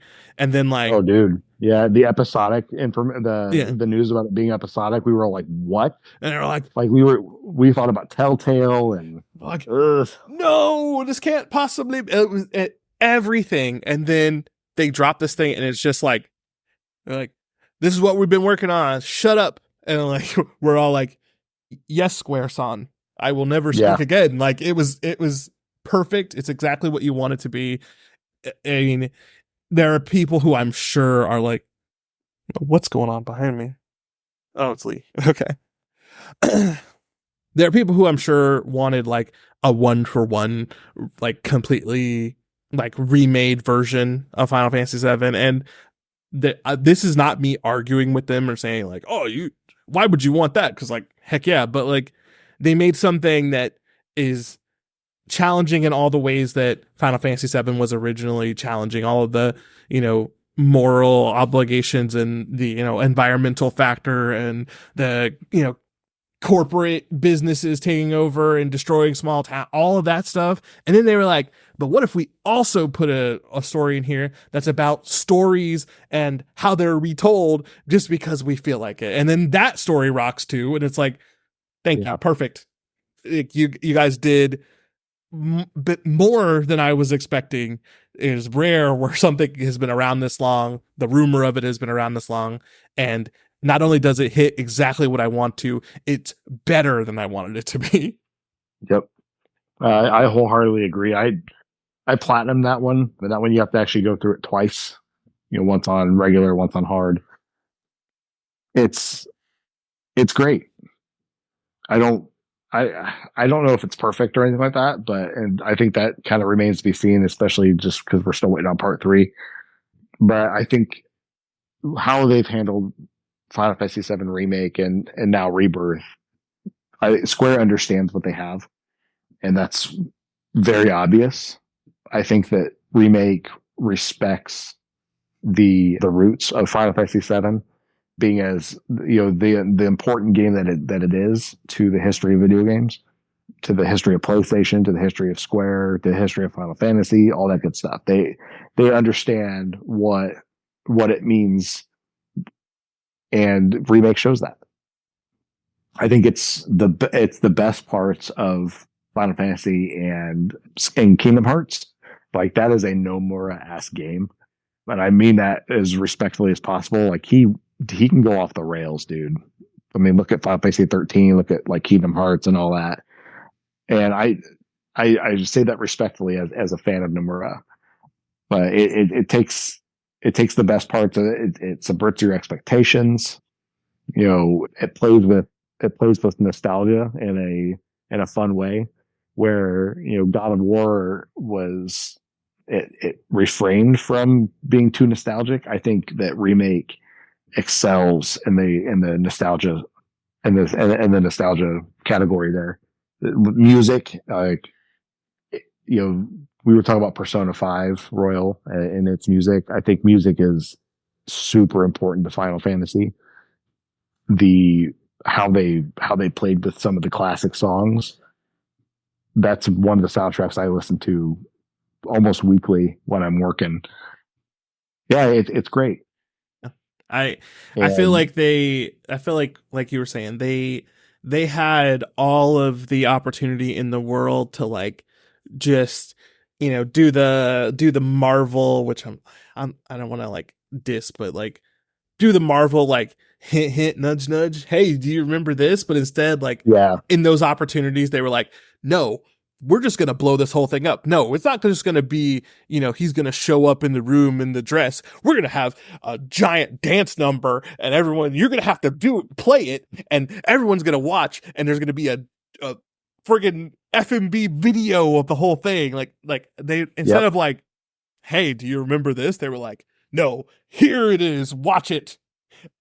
Be engrossed. Like, I love that they just, every opportunity they got to go like absolutely ham with something, they went nuts. Like the little like thing where you're up on, is that, no, I think that's might be Rebirth that I'm thinking about.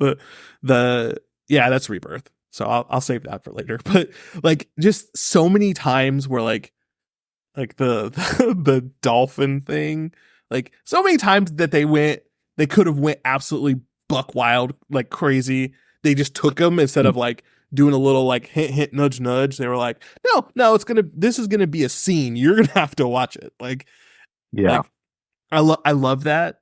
I love that, like, they just went for it in every instance, and somehow every single one of them hits. Yeah. Yep.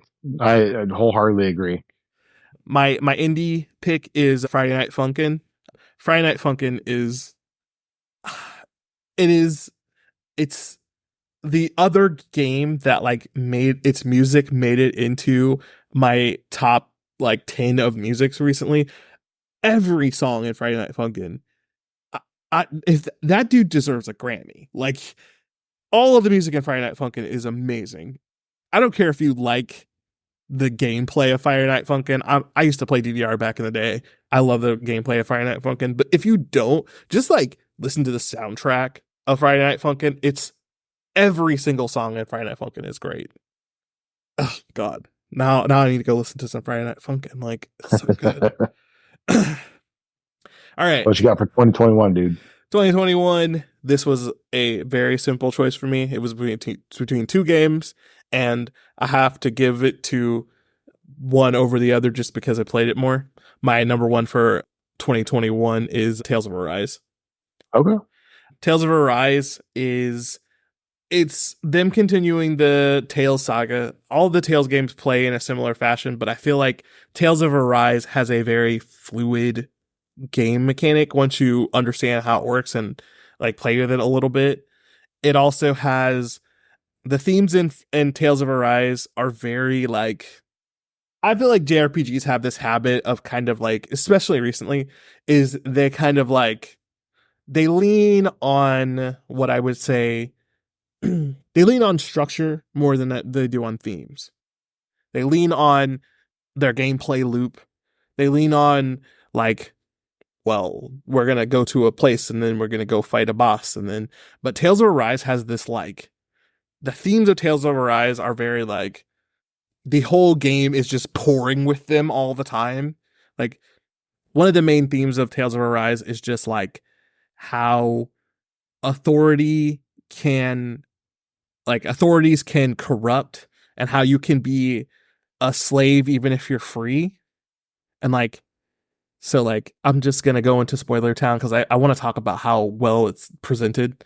So like the first town that you're in, the people are literally slaves. Like they have, like shackles around their ankles and they're working in the mines. Like they're slaves. Then you like free them and then you go to the next town. And the next town, the people who run that town are like these super strict, and they give like reward money for people who turn in their fellow citizens. So then all of those people are also slaves, but like they don't have shackles. Then like you go to the next town, and the next town is full of people who are like in like a religious cult that like sacrifices them for power. And then those people are also slaves, but they are not in shackles. Like the entire point of the story is you can be a slave and not be in shackles. And like the idea that they execute it so well, so many times over the entire story of the game, I'm like, this story, whoever thought this up was really cooking. Like, yeah. So Tales of Arise. The other one was Monster Hunter Arise. Yeah, I didn't. I still need to finish Tales of Arise. Monster Hunter Rise is another one I need to go back to. But with the new Monster Hunter coming up, I think I'm just gonna go into that one. I got pretty far into Monster Hunter Rise. I don't think I ever actually finished it, but like I'm already salivating for the new Monster Hunter that's coming out. So yeah, my 2021, it's Resident Evil Village. I mean, go figure. Brett likes Resident Evil. Yeah, but like it was like they took Ethan from Final Fantasy or Final Fantasy. Man, there's too many numbers. But they took Ethan from Resident Evil 7 and basically just blew the whole thing up. And bigger scale, you're in a bigger area. It's werewolves, it's vampires, it's monsters and myths, and it's really cool, dude. Like it's different. Where I love Resident Evil for its corporate conspiracies and the betrayals and the characters and all that stuff. Like Resident Evil Village is just neat. Like I love that it's it shows the start of Umbrella, or like just little bits of the conspiracy with it, but the weapons were really cool. It was Resident Evil 4 in first person, basically. I love the Lycans. Mother Miranda's a great villain. I got to talk about Lady Dimitrescu, I guess, but everybody loves her. The memes are pretty well. They love the memes are pretty well documented. They love something specific about her. Yeah, Yeah. Couple really big reasons I like her. You know. Really big hands. Just Yeah, she has really big those hands. big And hands.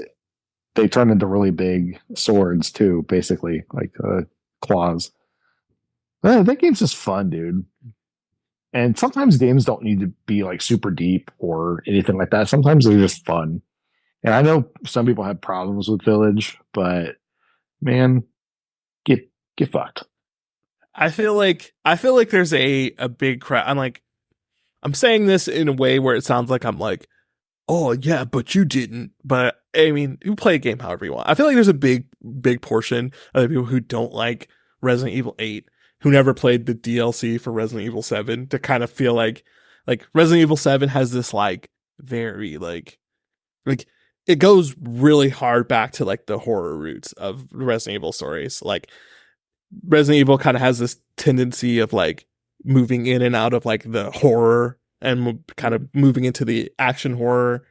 And then like Resident Evil 7 is like this like we're at the top of the action horror with Resident Evil 6, and then Resident Evil 7 drops right back into like the horror aspect, and then Resident Evil 8 kind of moves back. But like if you play the DLC, especially the one with the I can't forget the guy's name, but the dude with the whose like entire thing is just punching everybody. Oh, Joe. Yeah. And like you can kind of see like they were loosening up with that like super deep horror aspect before Resident Evil 8 came out.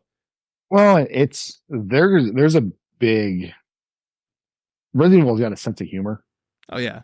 It always has. You know, it leans into campy and stuff. And I think to the people that talk about the horror aspect or the lack thereof, like, dude, Resident Evil 8 is pretty freaking scary in some cases. Like, I think we're all just a little bit desensitized to a lot of these things. You know, Yeah. we just know. I mean, it's the eighth core game in the franchise. You know, not the eighth game overall. I mean, there's dozens of these games, but like, you know, we all pretty know. We know what's happening. You know. Yeah. Yeah. But like, I feel like at this like stage of even just like at this stage of gaming in general, we have seen some pretty high highs of horror stuff. And like, so like we're all kind of, if you're a gamer for like, if you really play games a lot, you're probably desensitized to a lot of the stuff that like, if this had dropped in like, in like 20 and like 2001, you would have been like, oh my God. But like now it's like, yeah, giant monster. I think the last thing that really shocked me in video games was Modern Warfare 2's No Russian. Mm-hmm. And I don't know if you know what that is, but do you know what that is? Yeah, that's the is that the airport thing? That's the airport thing. Mm. Yeah. That's the last thing in video games that like genuinely shocked me. Like, I don't have to like write a blog post about it or anything like that, but like but like it's like, wow, they went there, you know. But with Resident Evil, dude, like, you know, it's been serious, it's been silly. Like, you know, there's parts in Resident Evil 2 where you play as a piece of tofu. You know, it just is what it is. Yeah. Anyway, Man, 2022 was that's another one of these years where I can say like the game that I played the most and was the most impressed by, the most just like absolutely blown away by that came out this year is just one. There's one game at the top of the list, isn't the rest of the stuff that I played is not even close, and it's Horizon Forbidden West. Oh yeah. Just like that game is gorgeous, and they took the thing that Horizon Zero Dawn was, and they just like Horizon Zero Dawn is like a beautifully expansive game, but like somehow Forbidden West takes that same thing and just like blew it up in a way that I didn't think they were capable of doing until they did it, until I played Forbidden West, and I was like, how is this bigger and more beautiful than Horizon Zero Dawn is? Like, how? Like, I didn't think this was possible. Yeah, it's so mine is also Horizon Forbidden West, especially, and that's crazy in a year that also has God of War Ragnarok, which I also love. But yeah, dude, it's the prettiest game I've ever seen in my life. And we've been doing this for a really long time. Yeah. And the fact that they're able to get that game running not just running, but running at a smooth 60 frames a second, where like, right now they're having a hard time getting things running on the Xbox Series X, like from a first party at 30 frames a second. Like it blows my freaking mind. The people over at Gorilla are wizards, Yeah. I think. Yeah. But like where I think we talked earlier about Breath of the Wild and Horizon had kind of come out, and Breath of the Wild just completely ate its lunch. With this one, it launched really close to Elden Ring, but I think with what made Horizon stand out was things like, the climbing was better, the glider, being able to fly was pretty fantastic. The setting overall, the combat was great. Yeah, dude, like we are in complete agreement on that. Yeah, like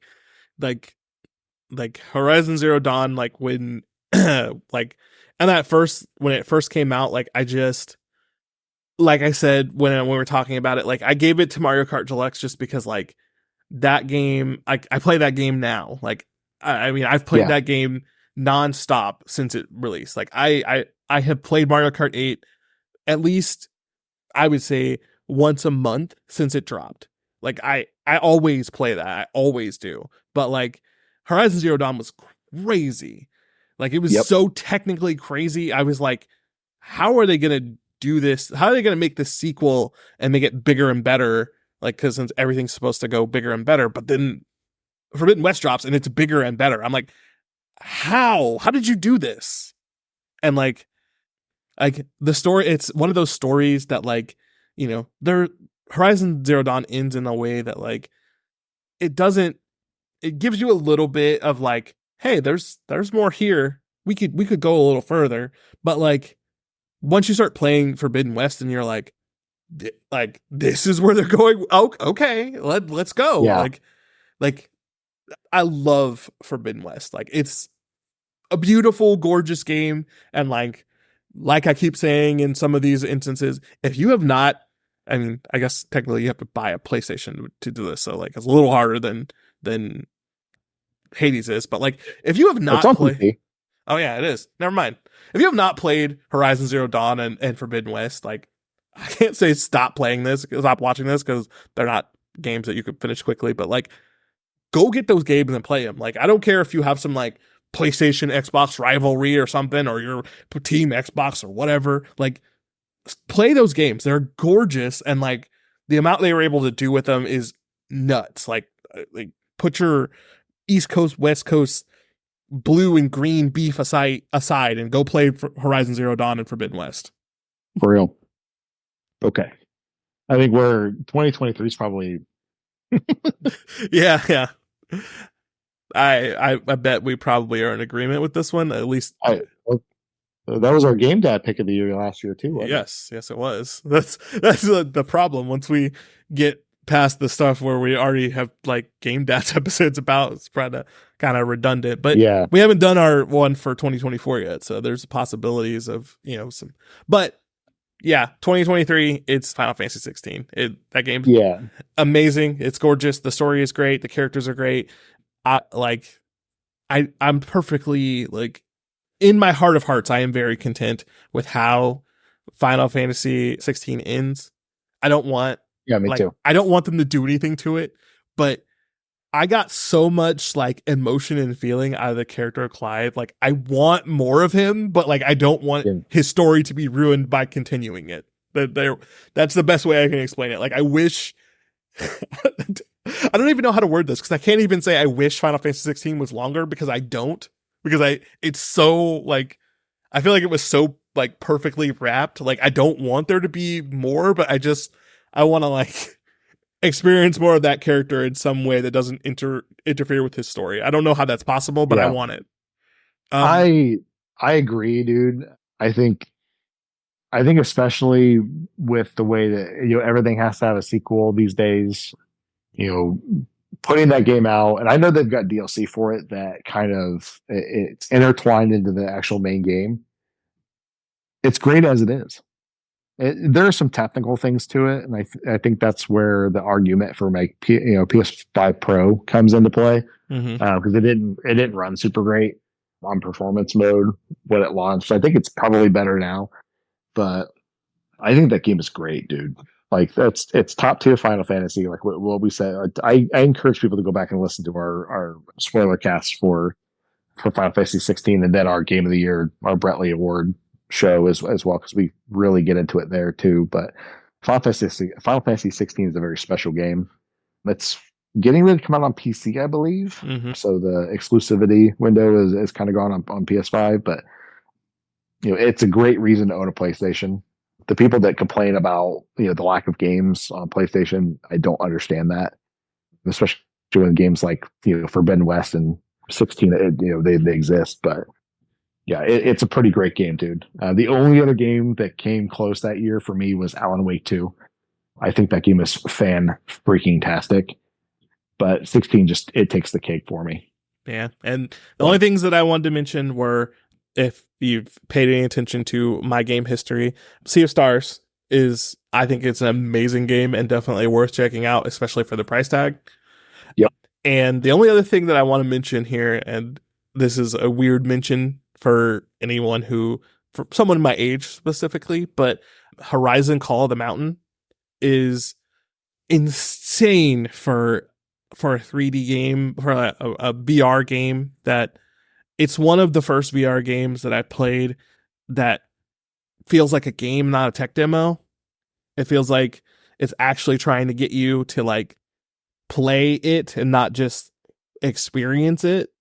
Like, I enjoy all of the movement and the climbing and the combat, and like it feels really good for a VR game. Like, I don't know how else to put it. Like, I haven't really gotten my feet like fully into the VR space. So, I mean, there are probably some VR games that I just don't know about that give off this vibe, but like, I own PSVR. I've played PSVR games, well, PSVR 2. I own a PSVR V2. I played PSVR 2 games, and like, even of the games that I've played since, Horizon Call of the Mountain is the best by far.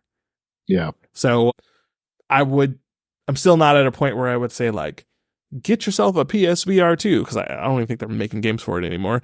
But what I would say is Horizon Call of the Mountain is a good sign for the future of VR games. Yeah. Agreed. That's what I would say. And Street Fighter 6 is awesome. Yeah, that was a 2023 game. Yes. That's on my list. I'm waiting for it to go down in price a little bit more before I pick it up, but yeah, that's definitely on my list. So 2024, dude, you're not over yet. I think we're both probably in agreement. Final Fantasy 7 Rebirth. Hell yeah. Okay. I've played a lot of games this year, and nothing has really stuck with me like Rebirth has. And I even I was telling Aaron just one of the times we were hanging out, and I do think that my issues with Rebirth come from probably 16 and the fact that I played 16 first. But I think 16 is the better game in my opinion. I think Rebirth's a little bit too bloated.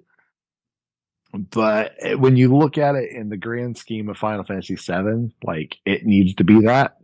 The side stuff, all that good stuff. But I said it at the top of the show, or maybe it was right before we went live, but I think the rug might be swept out from underneath it, at least for me anyway. Astrobot rescue, or it's not Rescue Mission, it's just Astrobot. Astrobot came out yesterday, and my son is a lot further with it right now. I've only played it for maybe an hour, but oh my gosh. That's what I've been hearing. That's all Dude. I've been hearing about Astrobot, is just that people are like, why is this so good? Well, if people played the pack-in for the PlayStation 5, just the Astrobot, what's that one called? Isn't this Astro's Playroom? Yeah, yeah. That's one of the best pack-in games like of all time. It's a very quick game, 4 or 5 hours, very easy platinum, but it's packed full of PlayStation references, but not in a way of like, member berries, kind of what we were talking about earlier. But Astrobot it's still too new to. I don't want to spoil anything. Drake's told me a couple things that he's seen, but it's a celebration of PlayStation's history and past, while also pushing the genre of 3D platformers forward in a way that nobody else has since probably Mario 64. So those All are my right. high level thoughts. All right. There were a couple of things that came out this year that I played that definitely I didn't think that they would get as high as they did on my list, but like Final Fantasy VII Rebirth is just like I'm personally like I'm playing through Visions of Mana right now, and it is like I understand from some angles why people were like I'm a little disappointed, but like for me it's like no, this is exactly what I wanted. Like this is exactly what I thought it was going to be. It's exactly what I wanted. But like Final Fantasy VII Rebirth is just like what I feel like happened was Final Fantasy VII as a game has this like it's like very whole. It's like there's like the cool actiony bits, there's the deep story, and then there's like the crazy silly stuff in between that like personally bonds you to all the characters so that when you get to that stuff at the end you feel the emotions they want you to feel because you're connected to them because of all of the crazy mini games and everything in between. So I feel like when they come out with this remix trilogy, which I think is officially a trilogy, the first game is like action, lasers, drama, buildings exploding. And then the last game is going to be wrapping up all of these crazy storylines that they've built over the course of the game. But Yeah. Rebirth is like everything in between. And I'm a sucker for all that stuff. I'm a sucker for all those mini games and all of that, character bonding stuff. I'm a sucker for all of that. So like Final Fantasy VII Rebirth, just like it has been a really long time since this has happened to me, but Rebirth literally felt like a hand reached out of my console, grabbed me by my collar, and just like sat me in my chair and was like, "Play this game." Yep. And that's I literally I went through every little tiny bit of story and information that I could possibly get my hands on, filled out all of the little missions, got every single thing that I possibly could on that run, and like immediately put the game down and I was like, okay, I'm about to start this over. Like Final Fantasy VII Rebirth is I don't know if I want to say it this way because I loved Remake. And we haven't gotten the third one yet, so the third one could be even better somehow. But I feel like Rebirth took everything that Final Fantasy VII Remake gave us and like made us feel, and then took all of that, managed to keep all of that energy, and then add all of this like character growth energy into it. And then the ending is like, I don't want to say anything because I want whoever hears this and then decides to play because they heard me talking about it, I want them to get the experience that I got. So I'm gonna keep my mouth shut, but like, goddamn, they did a fantastic job. I hear you when you say that it's a little too bloated. Yeah. Like in retrospect, now that I'm out of it, now that I've been out of it for a little while, I can agree with that. It's so also said that's a me thing. That's a me problem.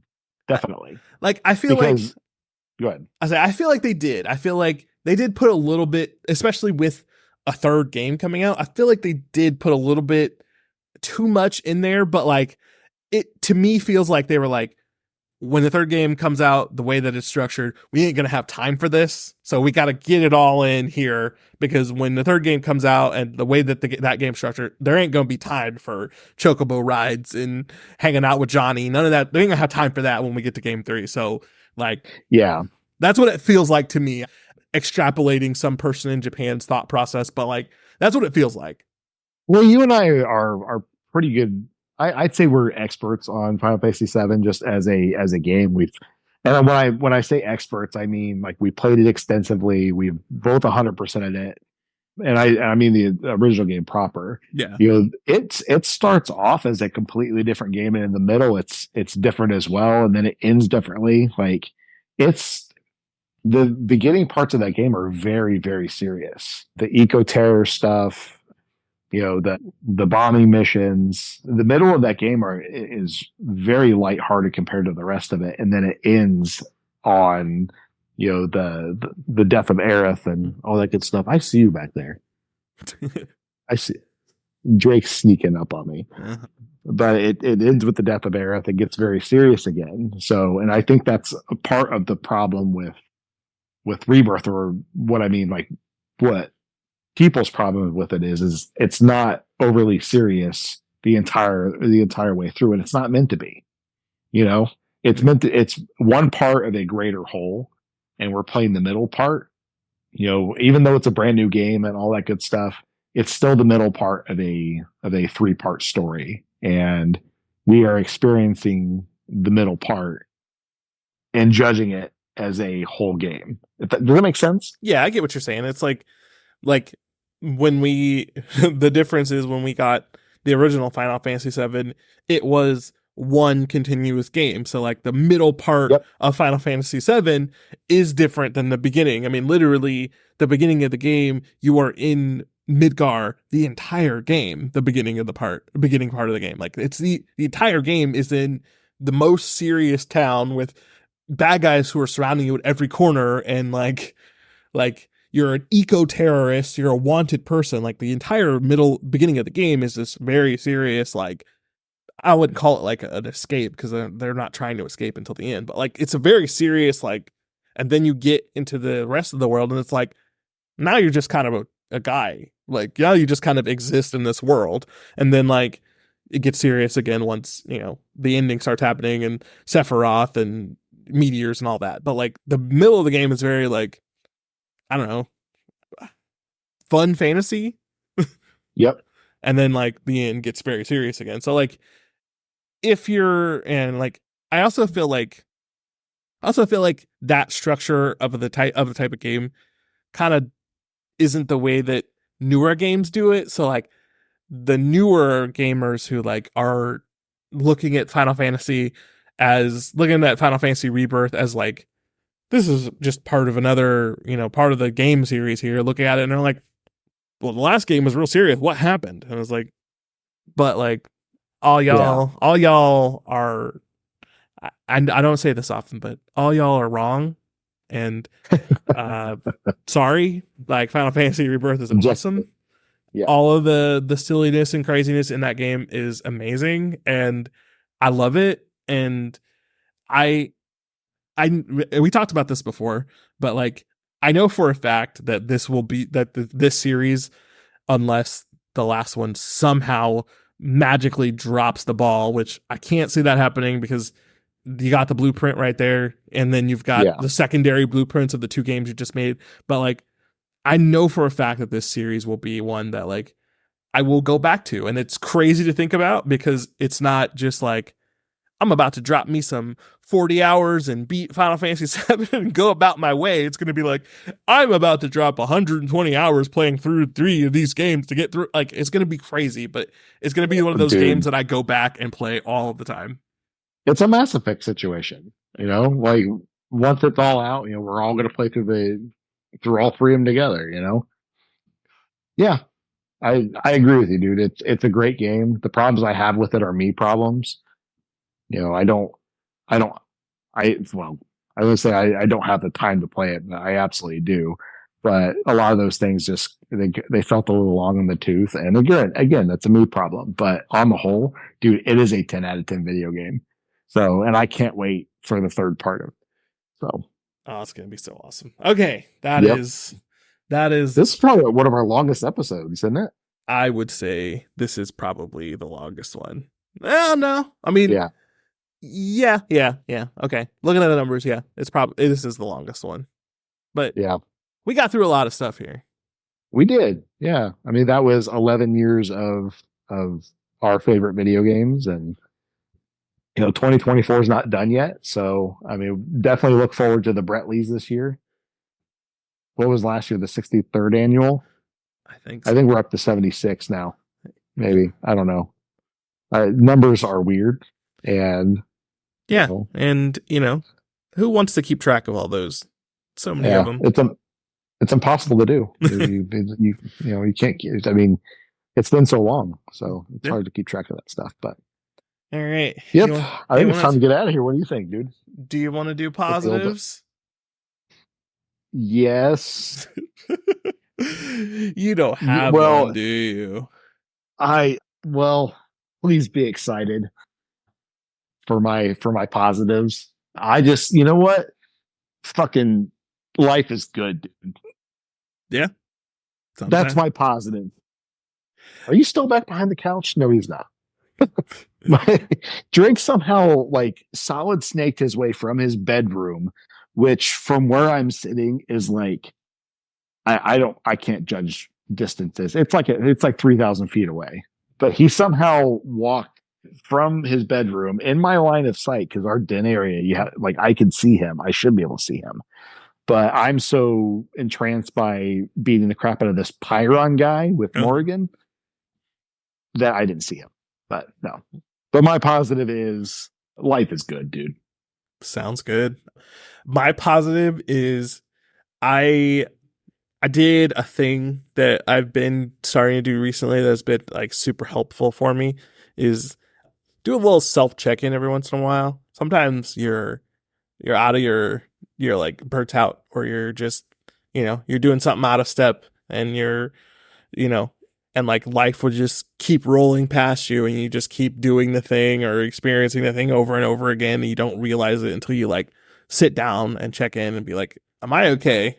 Do I need to change some of my behaviors, or do I need to work on changing some of these habits that I'm doing? Is what I'm doing the best, what's best for me and what's best for, where I want to be. And then if you find something that's soft, then adjust it. But if you don't ever take time to self-reflect, you will, do a bad habit until it kills you.